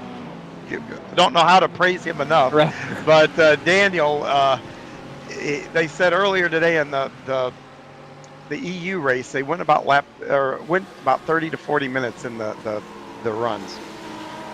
Yeah, well, and that's too, John. That's a better idea as well. You want to run that car out of fuel completely, and we haven't covered this as well before because, as you mentioned, the car does run faster the less fuel you have on board. So better to run the car out of gas twice than just the once. I'm not quite sure I found the math on the taking different amounts of fuel because I think at the end of the day, you still need 3 gallons of fuel to finish the race, and I think regardless of when you come down pit road, you're still just taking those 3 gallons to finish. So. Well, that's true, but you're also adding less weight to the car, like you said. That's for speed, and more importantly, it eases the tire wear a little bit. You pack it back full of fuel, those tires are going to have to work twice as hard for grip in the corners and that. Exactly. Yeah, couldn't agree more with that last point you made there as well. So better to run the car out of gas twice than just the one time. So although you do have the opportunity. Sorry? I was to say Plaisance is in the pits. Oh yeah, Matthew Plaisance has brought his car down pit road, so that Ferrari is now getting service. I'll be interested to see if this kind of off-sequence strategy on his part can help leapfrog these guys. And John, I was going to say too, the fastest strategy for a single car is what we talked about: run this thing out of fuel twice. However, when you're in a pack and you've got somebody slower than you up ahead of you, you have to race through them. Now you're getting slowed down as well. You might be better off to pit that guy and undercut him, as it were. You're not changing tires, so there is no effect there from the undercut. However, you are getting that clean air. Yeah, and our 2 leaders from the Pro-Am actually also pitted here, so we've got pit stops now starting to move into full swing here.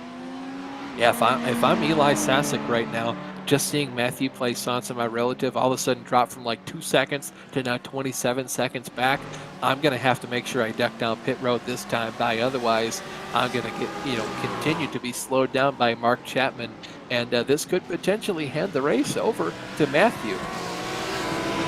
I agree, and those are all things that these guys have to pay attention to while keeping the car on the track and in a fight. So a lot going on at this time of the race to figure out what you're going to do and make a plan and try to get it executed properly.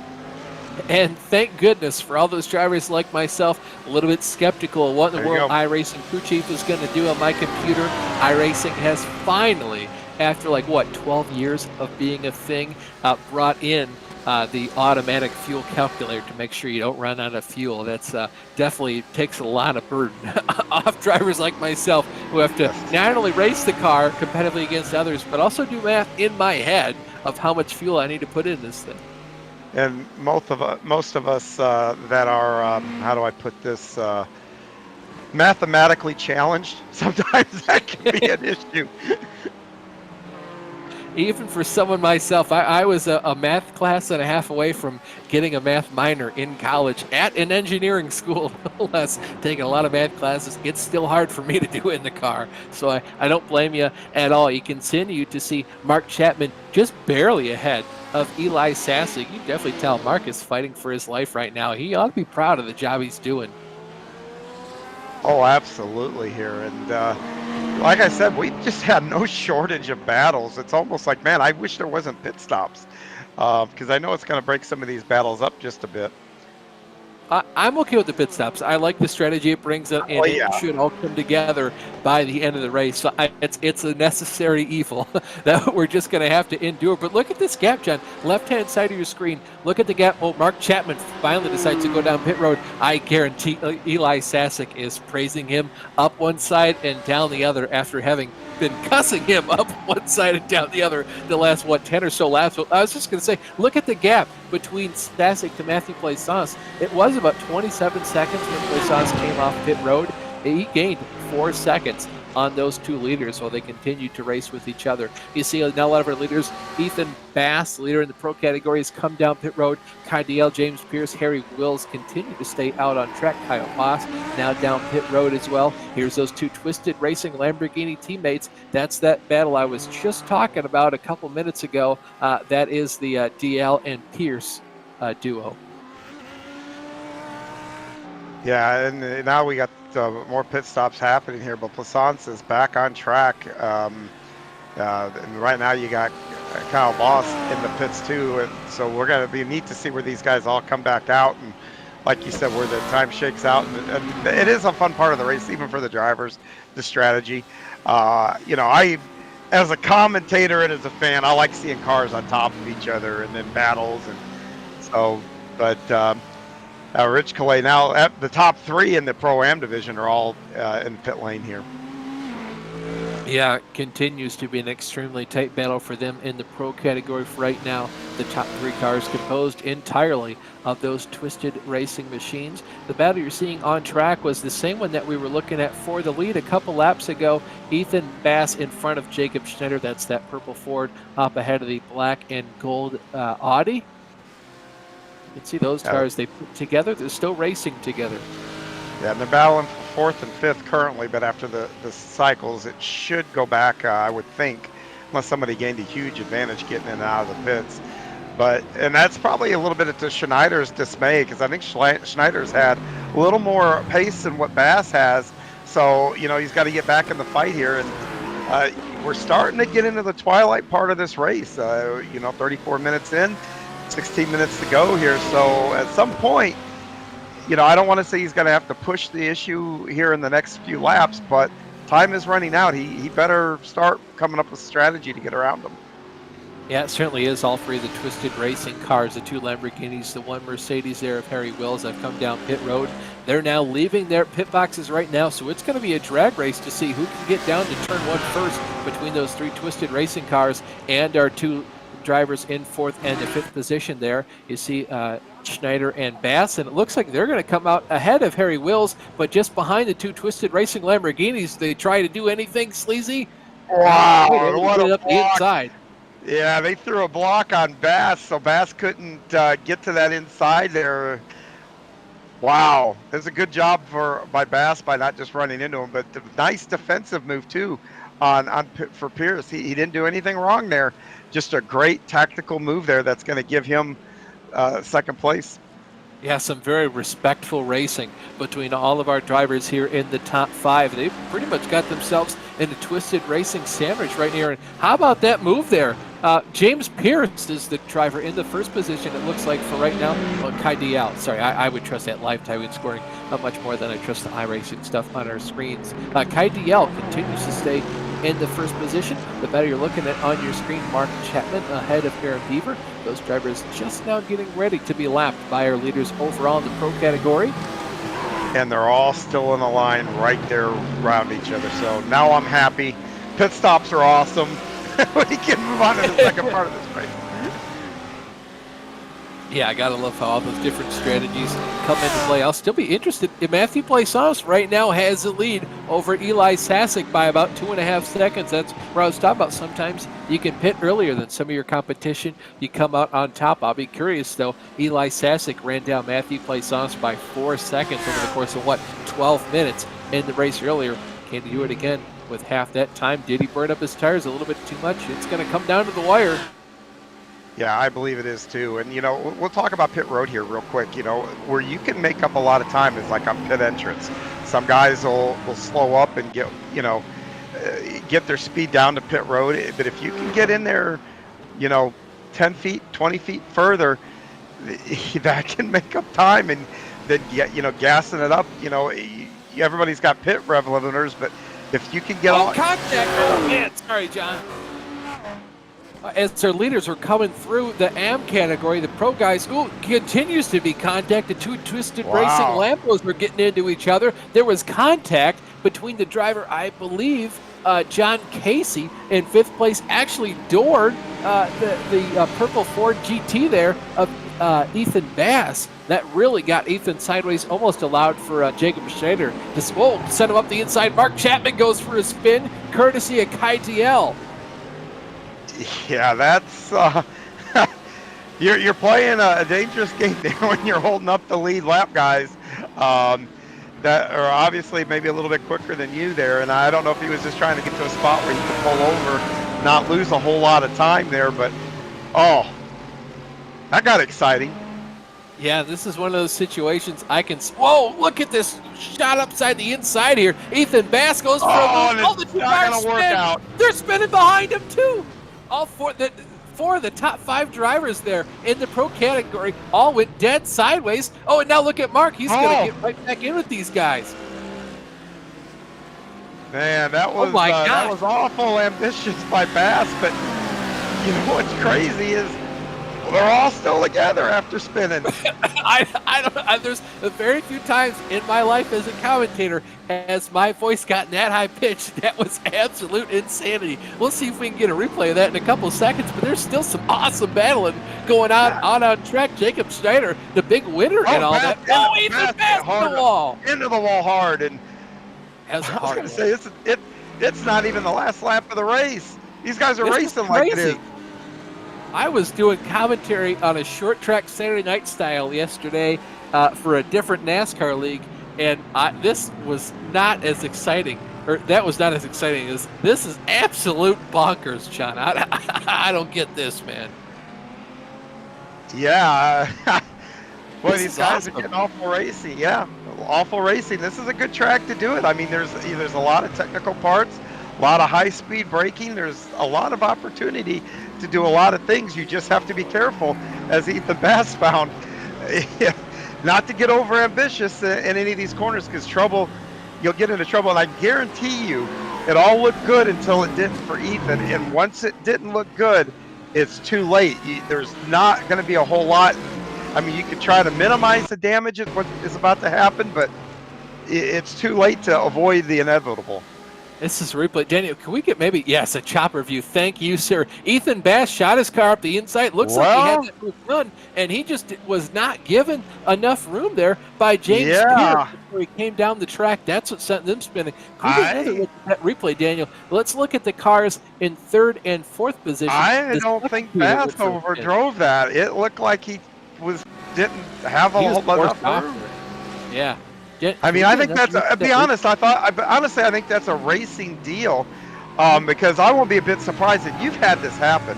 Now, every one of these guys that had this happen, somebody makes a move and it's so fast, it catches you by surprise. You don't expect them there. You can look up in your mirror and see, wow, okay, they're far enough back. They're not going to be able to outbrake me here, and then somehow they do, and you start to turn in, and it's like, oh my gosh, there's somebody there. That had that look to it. John, that's happened to you and I. I remember racing the modified cars at Concord once. I heard my spotter say, you were to my outside, and it was so fast. You were already committed to the corner, and we just both spun out. Stuff happens all the time, and it just that split-second decision of, was it a late move or was it on time? It's so close to call in those situations, and that's a racing deal. I couldn't agree with you more. Yeah, and iRacing spotter isn't always right up to speed and be able to call it, perfectly. So, yeah, I honestly think, and after seeing that high overview, that looked like a racing deal, absolutely. Now looking here at Jacob Schneider, trying to see if he can't retake the 2nd position from Harry Wills. That's the Mercedes you can see in the lead. Now looking on board with Jacob Schneider. That's the Audi you can see in the 3rd position, 2nd car in the shot there from the left. These guys have 10 seconds to get back up to Kai DL. And boy, for Kai, he just has to keep this car in one piece. And he's only got to do it for about 8.5 more minutes. Yeah, all that action really benefited him. And I think he's probably the only happy one of the bunch as they all pulled out of Rabasa there. Yeah, and just to update you folks at home on the battle for the lead in the AMP category, it's still Matthew Plaisance over Eli Sasek. Eli has done himself a good job to gain 0.7 of a second here in the last 7 minutes. So if he continues this pace, he's going to get pretty darn close here towards the end of the run. He continues to knock a couple tenths of a second out of Matthew, just as we're talking about that story. Yeah, and the closest battle on the field, or in the field right now, is this one here that involves Kyle Boss trying to take over the 4th spot, but I think Pierce has kind of got it and probably got enough pace there that's going to keep Kyle at bay. And I'm going to guess Kyle is going to try to run down Pierce is going to try to run down Schneider now and see if they can't make a battle for 3rd and 4th. Yeah, Harry Wills pulled away from Jacob Schneider just a little bit. I was so focused on what was going on elsewhere on the track. I don't know if Harry pulled away or if Jacob might have made a little bit of a mistake just trying to make sure he could gain enough ground on Harry up the track. You can see how those guys, Harry got himself a decent amount of oversteer coming out of that chicane. And oversteers will make the tires mad. So needs to be careful of that. I mean, we got coming up on 7 minutes to go here in this race. So you don't want to leave anything on the table, but you still got to be careful. If you overheat those tires, getting through corners are going to be very, very difficult, especially the high speed ones. Yeah, John. Talk to viewers at home through that whole vicious cycle that goes on with the rear tires once you start spinning them and get more heat into them. Well, once you get heat in them, we talked about getting debris on the tires, and you turn the wheel and the car doesn't want to react to what you're doing. The same thing when heat gets in the tires. You overheat them or start to wear them too much, you can feel the loss of grip, and all of a sudden when you're turning in, you got to put more wheel to turn in, which then translates, gets the tires even hotter. You've actually got to slow down to get them, as we got to pass here. But what you want to be careful of is on the high speed corners where you're really running through at a pretty good clip, and all of a sudden you don't have the grip you think. That's how you go off the track and get yourself into a barrier and pretty quick. Yeah, it's an extremely slippery slope there as you continue on in the race. And that's just like that vicious circle we talked about. You overheat the tires, they continue to get hotter and hotter as the race continues to go on. And this is a great battle for third, fourth.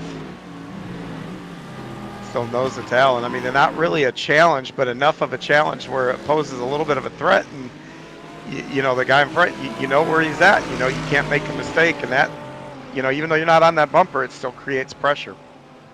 Yeah, certainly coming up here just a tick over 5 minutes left in this 50-minute race. Looking here at this battle for the third, fourth, and fifth position in the pro category. This is for the overall lead of the race, of course. Oh, somebody just...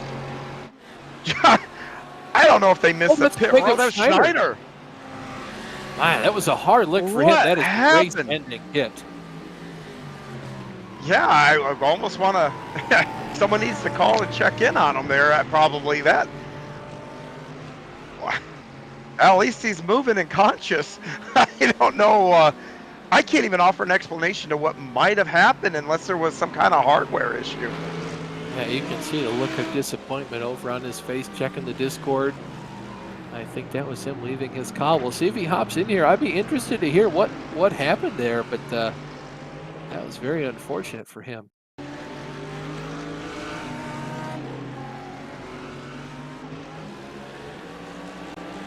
Coming out of Ravatsa. Looked like he's trying to go to pit road. Oh, you know what, John? That has all the indications to me of some sort of a hardware failure, because he just went straight for pit road. I don't know if he did that on purpose or what, but he just went straight forward. That's not something you see very often. Not a guy with his skill set, no. So that's got to be a wheel going down, or maybe the USB plug came disconnected or something. That's weird. Battle for the M category heats up, though. Eli Sasek has finally chased down Matthew Plaisance. Could this be a replay of what we saw earlier in that 25-minute sprint race? We'll see how long Matthew can hold on to this lead. Matthew, it's time to make that car as wide as possible. Yeah, he's probably looked at his relative and thought, oh, great, not him again. But Plaisance has got decent pace here. He just got to make sure he hits his marks, and I think that'll leave Sasek, even though he's a little bit quicker, obviously, by closing up on him. That'll make it difficult for him to get around, nonetheless, with only about we're coming up on 3 minutes to play here. Yeah, he's right on his tail right now. He does have a little bit of time if he wants to. He can kind of just stalk him for a little bit and see if he makes that same kind of mistake out of where Aqua Minerale, I believe he said he made that slip up earlier today. You can see these guys still really getting after it as they continue in this race. And that's right where they're at now. So he's through there and one more lap down. I would imagine that there's probably only a couple laps here, judging by the time. So I mean, he doesn't have far to go. He just has to be perfect for these 2 laps. A little bit of, continues to a get little loose extremely there. close. Yeah, he got loose coming off the curb, and that's what we talked about. You can go on the curb to get yourself a couple of extra feet per lap, and at the same time, that comes at a cost. Sometimes that cost is stability as you come out of the corner. Eli is, oh, you could barely fit a piece of paper or two in between those 2 cars as he went through the first corner of Avanza. We'll see how well the exit is for Matthew Plaisance. You see him checking up in the mirror, wiping a little bit of that sweat off his brow. This is when you start to really get into sweat mode. Yeah, I don't know how many races I've gotten done, and I'll take my Oculus off and like I'm dripping, and you're so in. Oh, here we go. There's a move up the inside. We'll see if he can hold on to it. Can Matthew challenge it back? Oh, opposite lock there. Saw it on the wheel for Matthew Plaisance.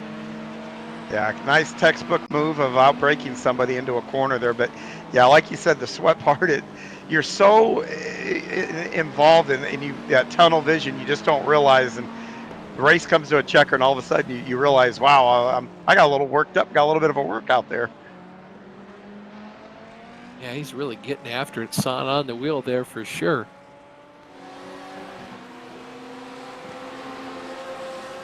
So let's see what they can do here for the rest of this race.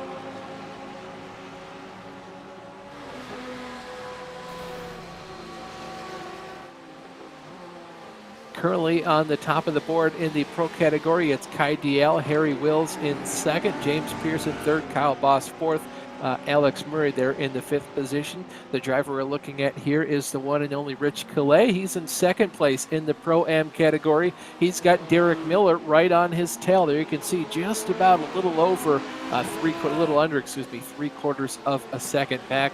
Shreyas Vendikaraju in 4th position, about almost 5 seconds behind.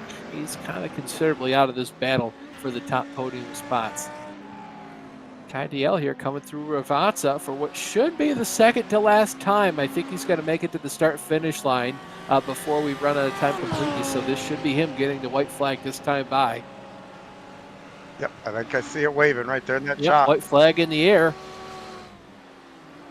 So Marty the Flaming giving him officially the 1-to-go signal.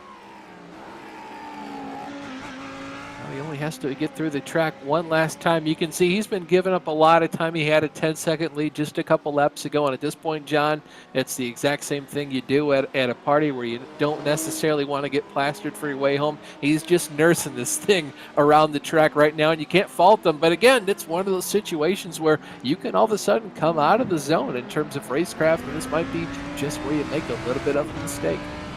Yeah, luckily for him, he's got that room for that little mistake. He just doesn't have room for a big mistake. But yeah, you're absolutely right, because if we talked about rhythm, all of a sudden you're doing something a little different, getting out of that rhythm. That poor mistake can happen here. But already having bagged a 1 victory here today, he knows how to close these things out. And yeah, you've got that relative up if you're in his shoes and you're just kind of minding the gap a little bit and not too worried if they cut a second or so off. You're just worried about getting the car home. Yeah, one driver making it a lot easier on him. That's going to definitely add probably a couple of years minus the stress off his life. You saw that lap car kind of just getting over there to the side, letting Kai through, and he's only going to have to go through Ravazza one last time before he comes down onto the front straightaway to take the checkered flag for the 2nd race in a row. He won in dominating fashion in the 50-minute race in Silverstone last week. He's going to do the exact same thing here today at Imola. Checkered flag here for Kai DL. Going to be a long time, 5 seconds.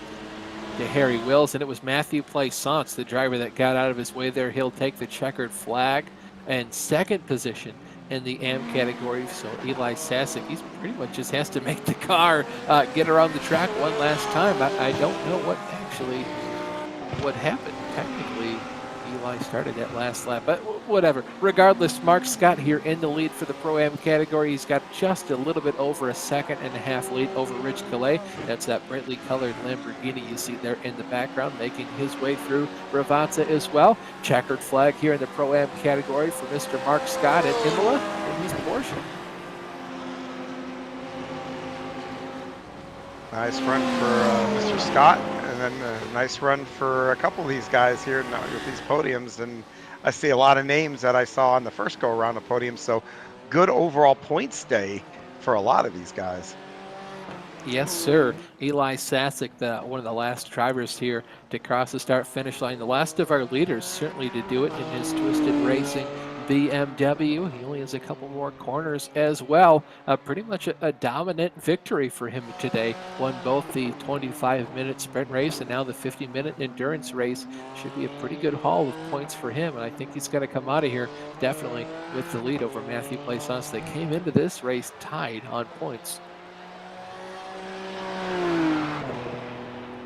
Take the checkered flag in his field as well in the AM category.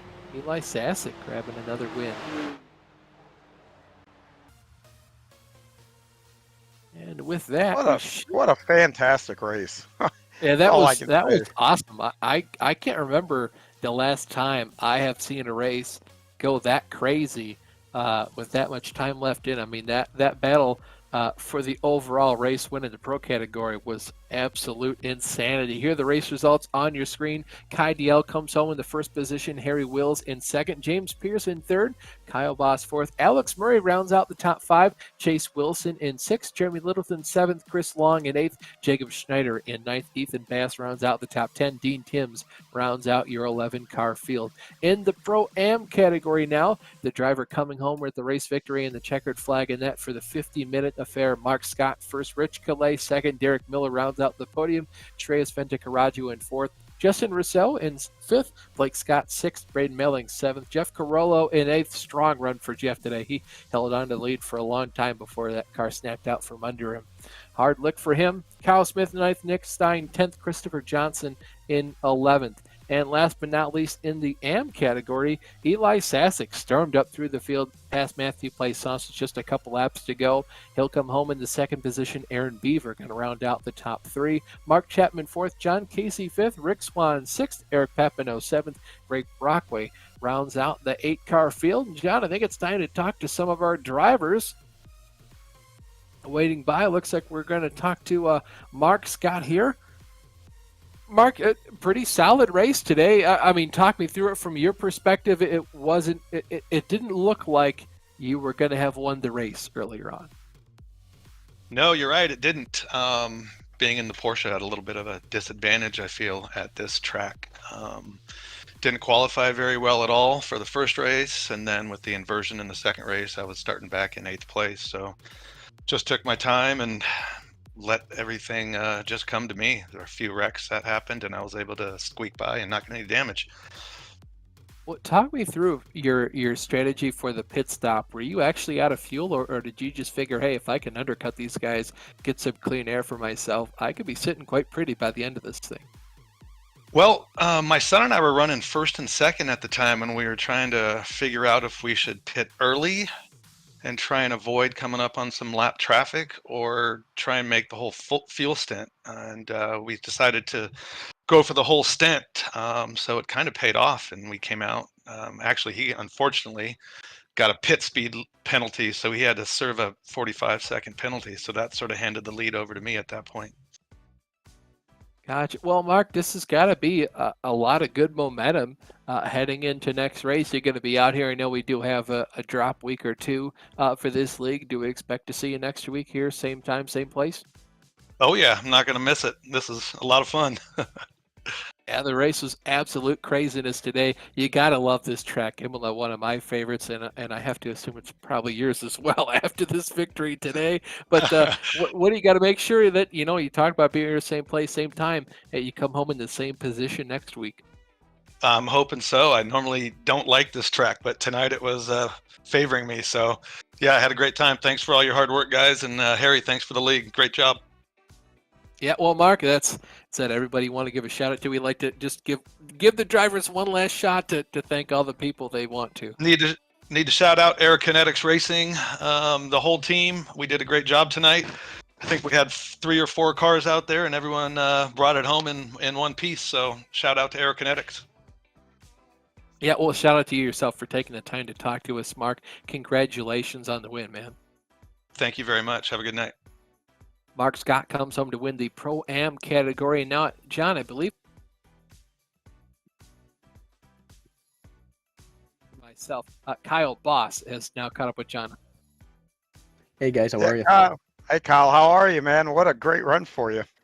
Yeah, that was a fantastic race. A little unfortunate at the start, bug spinning so early in the race, but we kind of kept it to the floor and kept her on track and had a really good run by the end of it. Got P4, can't complain. No, a good points day for sure. Tell me what part of the track you found. What part, first of all, is your favorite part? And what part of where on the track did you find most challenging for yourself? Most challenging is probably the chicane to the start for turn 1 and the big chicane at the end. Really hard not to really send the car to the moon on that one and get an off track at the same time. So those are the two parts that really struggled the most with, but by the end of it, we were able to find some pretty consistent speed by the end of it. Yeah, I only ask because this track has a little bit of everything: high speed, low speed, technical. I mean, it's a really fun track to drive, and you guys were in quite a battle. You know, how do you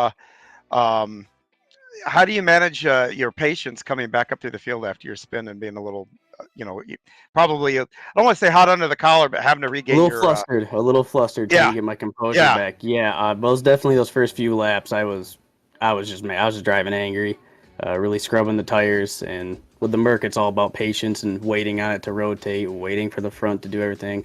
It's a car you gotta be patient with, and when you start to rush it, it really bites you in the butt. So once I was really able to iron out and say, like, no, I know I got good pace. I know I got good pace here, and really pull myself up there, that's when I started seeing my consistency.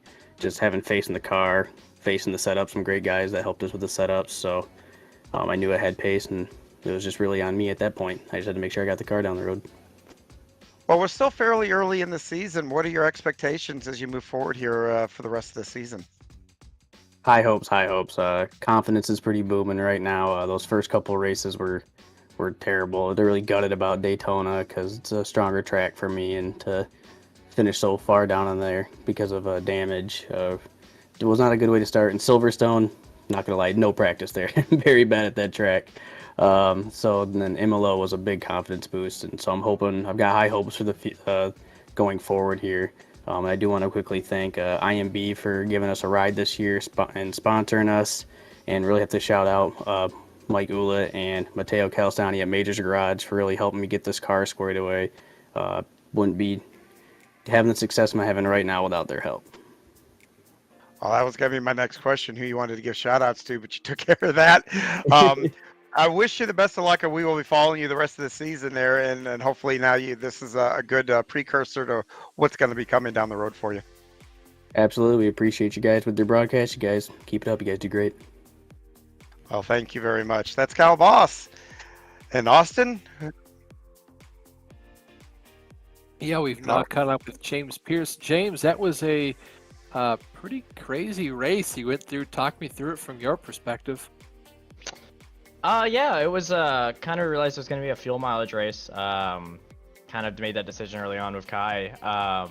Wish Harry was in there to communicate that with him, but we were kind of goal of there just to keep up with them, lift and save as much fuel as we can in the pit stops, and make sure we get a jump out of the pits on it, which very close. It shaved it very, very close, but it kind of worked out in the end, and was able to give Kai a couple bumps on the straightaway and give him some speed on it and get him up there, and we kind of secured that one too until just some racing incidents happened, and then good that Kai kept that race win though. Kind of the plan worked out for him, and really happened for him on that one. Yeah, I'm glad you called it the same kind of dealio that John and I came up with up here in the booth. Is that was just a racing deal, and it's hard to realize when somebody's going to do that and react in time. And it looked like it came down to maybe like an inch or two there, the contact between you two guys that gifted Kai that 10-second lead. But I wasn't expecting for you guys to do all that bump drafting down the straightaway here. We're not in Daytona, man. Yeah, no, it's funny enough, Daytona experience from the 24, we kind of realized how powerful it can be if you really hook up together. And with the same car, same rear end, same front end, they linked pretty good together, we found out. So kind of impromptu decision. We didn't realize how well it was going to work out, but it was fun. Gave him a quick nudges on it, and after we saw everybody pit in front of us, it was go, go, go, and I got a good run out of the end, the last corner, and gave him as big of a shove as I could to get him as much of a gap as he could for the race win. Because we kind of decided after what our qualifying positions was, let him challenge as much as he can and take the pace to it. Yeah, for sure. Oh, James, before I let you go, anyone you want to thank for your run tonight? Obviously thank Twisted. It's a good family out there. We love racing with each other, and it's more of like a family than a team nowadays, and it's really good to continue with them every year. Really happy to be there, and of course to Kai and Harry, IMB, and really thank everybody in the chat: Chase, Chris Long, Eli Sassig, who popped in here as well. Who's kind of new to us and really good positions and really good racing from these past couple races. So I'd love to thank them, and obviously congrats to Kai for the win. He did a great job and did what he needed to do, and more so. So really proud of him. Certainly. Well, it'd be proud of your run that you had yourself there up until that late race incident, James. And thank you so much for taking the time to talk to us. Thank you. That was James Pierce in the 23 car. Now I think, John, you've caught up with Harry Wills. I have. Harry, this is John up in the booth. You got a copy? I have indeed. How you doing? I'm doing well. Man, I tell you, when you go back and watch this race, this is one of the most exciting races I've seen in a long time in iRacing anywhere. You put this whole deal together. A lot of guys want to thank you, and thank you for coming up in the booth. And I guess I'd just like to start by asking, wow, what is your impressions here to the early start of the season? Yeah, it's a bit chaotic. It's good fun. I mean, like it's great to see. Great to see some tight battles. Like that first run in that second race was just really close, like really close knit 5-6 guys. And you know that if we could get that all looked up and get that group together, it's it's really good. I feel really bad for what happened with Jacob. I kind of dropped a clanger there. I tried to take an opportunity out of something that shouldn't have been an opportunity, and that was bad of me. That was. But you in the moment, in the heat of it all, you see you see two cars spinning, and you see this big gap in between, and you think, all right, this is it, and then the gap sort of closes, and a car appears, and it all goes wrong. So, but yeah, it was a good race. It's looking quite promising for the rest of the season. Well, doubling back here to your race real quick, this track has just a little bit of everything: high speed, very technical, slower corners. And how much of it was a challenge for you to set up your car to kind of balance both, where you could still be quick, maybe coming through Tamburello or the Ravazza, but yet having the straight line speeds to get through some of these long straightaways here? For me, I kind of gear the car up for the corners, not the straights. So I was running quite high wing, I think 8 wing. Not too sure of what other people were running, but I was running quite a bit and quite a bit of rear height to try and get the car rotated. But it just, I don't know, it felt pretty good, to be brutally honest with you. It's pretty much exactly the same setup I run last week at Silverstone. I'm not a guy that changes setup very often. I think if you can get one that just sort of works and feels good, for me anyway. I mean, I know there's tryhards to a degree that put a lot of time into tweaking every little thing for every little bump and everything. I just get a car set up to how I like it and then kind of stick with it. I'll have a high and a downforce, high and a low downforce. I'll probably use the same setup I use at Daytona next week at Le Mans. Kind of it. Yeah, I was going to say, I like the way you think. That's what I do when I race. I get a couple of setups that I like, and those are usually the two are my go-to for a season or two. So definitely makes it a little easier to kind of have more time to drive and have fun, that's for sure. But one more question here about the league in general here. This is my second kind of season that I've seen with you guys. And you guys just do a fantastic job with the 3 different classes and everything else. And I guess, can you give everybody a little bit of insight on what all that you do behind the scenes? Just a quick overview of, what it is like to put all this together. To be fair, it's an ever evolving thing. I think even though this is a season 5 under the sponsor that we have, it's more like season 9 or season 10 of different leagues, and it's sort of, I think it's always been we tried different things, we starting formats, different grids, different lineups, just trying to perfect a package for drivers that really does get it right. And I think we've reached something close to it now.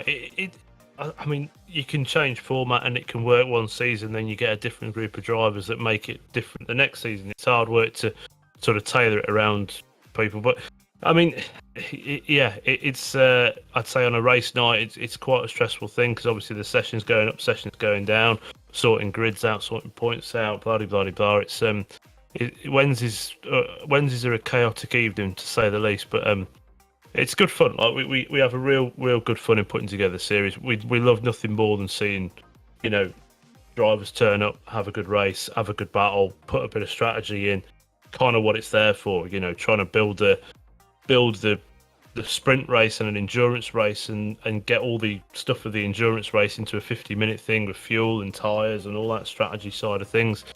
And it was it proves it today.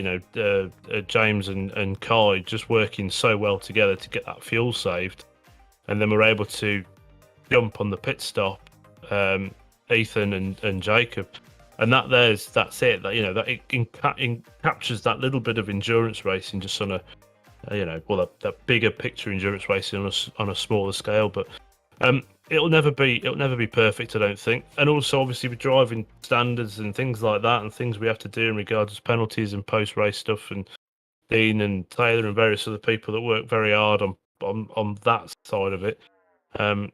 There's I think the longest I ever did on protest day, which is usually Thursday, was about 13 and a half hours I was sat in this chair for, going through incidents. Wow. Yeah. Well, Full on behalf of Austin and Daniel, we really thank you for having us call these things, and it's been an absolute blast. So thank you. And anybody you'd like to give a shout out to for your racing side of things here for the car? Yeah, well, obviously, I run Twisted, so a lot of my guys who race part of the series, big thank you to them for turning up and supporting it and doing the races and putting on a good show. I do try and ask them politely to keep it nice and tidy out there, and 9 times out of 10 they do so thank you for that. And just the biggest thank you, to be honest with you, is to every single driver that comes and races in our series. It wouldn't be a thing unless we had people to race in it. So that's the biggest thing for us, is if we can get people on track, get people racing against each other respectfully. That's the biggest thank you. And then obviously to you guys as well for calling it, making this happen. Really, really appreciate all the work that goes in. It's a lot of work that goes into this stuff, especially yourselves and everybody else. And we just want people to have a good time and have a good race. So awesome. You guys do a great job, and thank you again. Well, thank you. And we look forward to seeing you on track next week. And we wish you the best of luck for the rest of the season. Cheers, guys. Thank you very much. Yep. That's Harry Wills, our race promoter and race driver, Mr. Everything here, I suppose. And a former iRace winner too, so a man of many talents. But I tell you what, Austin, I think you've caught up with Kai DL. Certainly have. Kai going to victory lane in back-to-back weeks, getting it again here at Imola. The craziness that transpired at the end, John and I were absolutely losing our minds towards the end. Talk me through that race from your perspective and the pit stop strategy that kind of puts you in the lead. First of all, I would just like to say thank you to the Twisted team. Like I said in the U Series, I'll also say here, this is my second year on board with them, and it's been absolute tons of fun to race with these guys. They're a great group of guys, including Harry and James. James gave me the setup for the race this weekend, so thank you to him. But the race was very interesting. This track is not really that easy to pass at. So when I finished P2 in the first race, I had to come up with a plan to hopefully jump ahead. The original plan was to fuel short and take tires if I can time it perfectly and take tires in that. But in the EU race, I already won this 50-minute, so I decided just to not take any tires and just cross the fingers. And luckily at the start, I made contact with Taylor a little bit, but it was netcode. I'm gonna have to talk to him later about that. But I sat myself in, I think, third.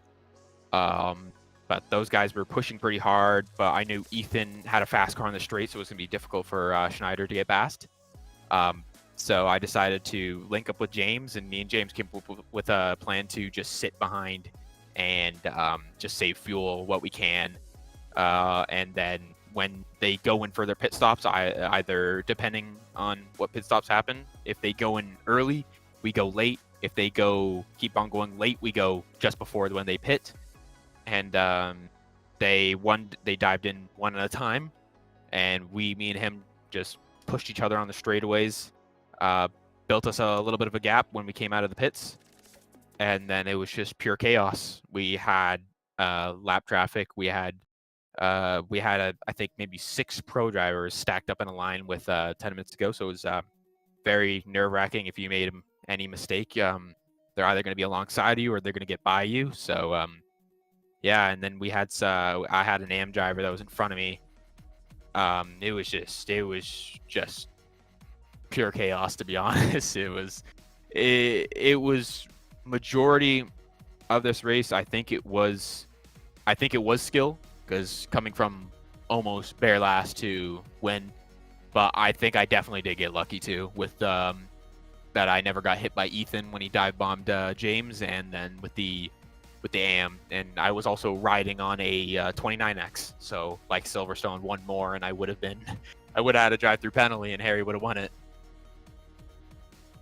Yeah, really getting it down close to the wire there. Interesting to hear even you were close to going over the incident limit again. This track kind of lends itself to taking those off tracks when you can, especially to help you go faster and try to make sure you can win the race. You guys are pushing it awfully hard there. Heard you thank a couple of your teammates there and a few other people, but just to make sure, anyone else you want to thank before we get you out of here, Kai? First of all, I would just like to say thank you to Twisted. I would just say thank you to my mom and dad, and hello Ty, if you're watching this, and also Mark, love you too, buddy. And he didn't do anything wrong. We just had a little bit of a mixed communication, and just a little bit of net code regarding me pushing him off the track. But yeah, I guess that's everything. Yes, sir. Well, Kai, congratulations on your second win in a row here, and thank you so much for taking the time to talk to us. Yep, thank you very much, guys. That was Kai DL, brought home the checkered flag in the pro category. And now I think, John, you've caught up with Eli Sasick, the man who brought home the victory in the AM category. I have. Eli, this is John up in the booth. You got a copy? Yeah, I do. Well, my friend, 2 for 2 here. When are you going to start lobbying for this just to be a weekly series here at Imola? I don't know if I want to be a weekly series at Imola, to be honest. I feel like, besides Silverstone, which I wasn't there for, Imola is probably my worst track on the schedule. Really? Or at least the one that I have the least amount of practice on or experience on. But I enjoyed the racing. I wish it was a bit easier to pass, to be honest, but I mean, 2 for 2 on wins, I'll take it for sure. Well, let me ask you real quick, because this track has a little bit of everything. What about this track do you find that gives you the difficulties? I think particularly just it's kind of hard to say, because I don't know if it's necessarily a difficulty thing. It's just more of an experience thing. It's not. I don't find it a difficult track. It's just one that I don't find myself comfortable on a lot. I think a lot of it can just be. It feels. The track width almost feels a lot smaller than other tracks. I think is one reason. So it feels a bit hard to pass, and also the track layout itself, it just feels a little bit more. It kind of is. It's all very flowing. You can't really put it into neat sections, I guess. Like with other tracks, it's a very interesting dynamic, because I feel I can't put my finger on one exact thing where why I don't feel as comfortable here. It's just a thing. It was oddly enough, I feel more comfortable at the Nordschleife than here. So I think it's just a comfort thing. No, I totally get it. There are some tracks that you, as a driver, you go to that you got it, and then some that just like, all right, our goal here is to get through it, and hopefully we can come out with a good finish. So, yeah, I totally understand that. Well, I'm going to ask you here a couple passes here for the lead, though, on both races. You're able to get the lead, obviously win the first race, then come back and win the second. How much change did you put into the car, if any, from one race to the other, found success in that first race? Did you tweak on anything for the second, or did you leave it alone?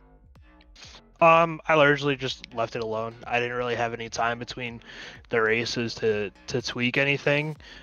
I think the one thing the thing I was most worried about is just the pit stop. How was that going to go in it? I think it turned out fine. I ended up jumping the guy I wanted to jump, but then the guy who I didn't want to jump me ended up jumping me. But that's how it goes sometimes. And I mean, I was so happy with the car after the first race. I was like, I'm actually enjoying this track for once. I'm just gonna keep it how it is, not mess with anything, keep the groove in, because it felt good and it worked. So I'm happy with it. Good night for you guys and your whole team here, and I'm gonna leave the floor to you. Who would you like to give a shout out to for your night here? Twisted, definitely, for bringing me on for the league, and I think just everybody watching and all the admins and everything, and the broadcasters, you guys. Well, I appreciate it, man, and we look forward to seeing you for the rest of the season. See some more wins piling up, hopefully, and we'll see you and talk to you on down the line. Thank you. That's Eli Sasek, our AM winner for tonight. And Austin, that's going to bring us to the end of our night, I think. Yes, indeed it will. That was an absolutely crazy race, John. I can't think of another time where we've had all 4 top 5 go out in one fell swoop there. That was pretty impressive that we had that close a racing for as long as we did. And I think this league is really just kind of at that pinpointedness of where the racing is phenomenal and everybody still does a great job of making sure they keep it clean. And they're really, when there is contact, it's just a racing deal, and there's not much more to it than that. Yeah, and that comes from now these guys have got a few races into each other. So now guys are starting to learn each other's tendencies, who breaks early, who can drive it in deeper, all these different things that can come into play that can actually make you race closer to somebody and get away with it without contact, and people know what to expect from you. And that is a secret to great racing. When the drivers kind of know each other's strengths, maybe know each other's weaknesses, they can put on a show because they can race each other accordingly. And I think we saw the beginning of that tonight. I think so too. And on that note, it's time for us to wrap up. On behalf of myself, Austin Belke, my booth mate, John Hine, and Daniel Costello, our director, and everyone else behind the scenes here, and you yourself, thank you so much for watching, and have a good night.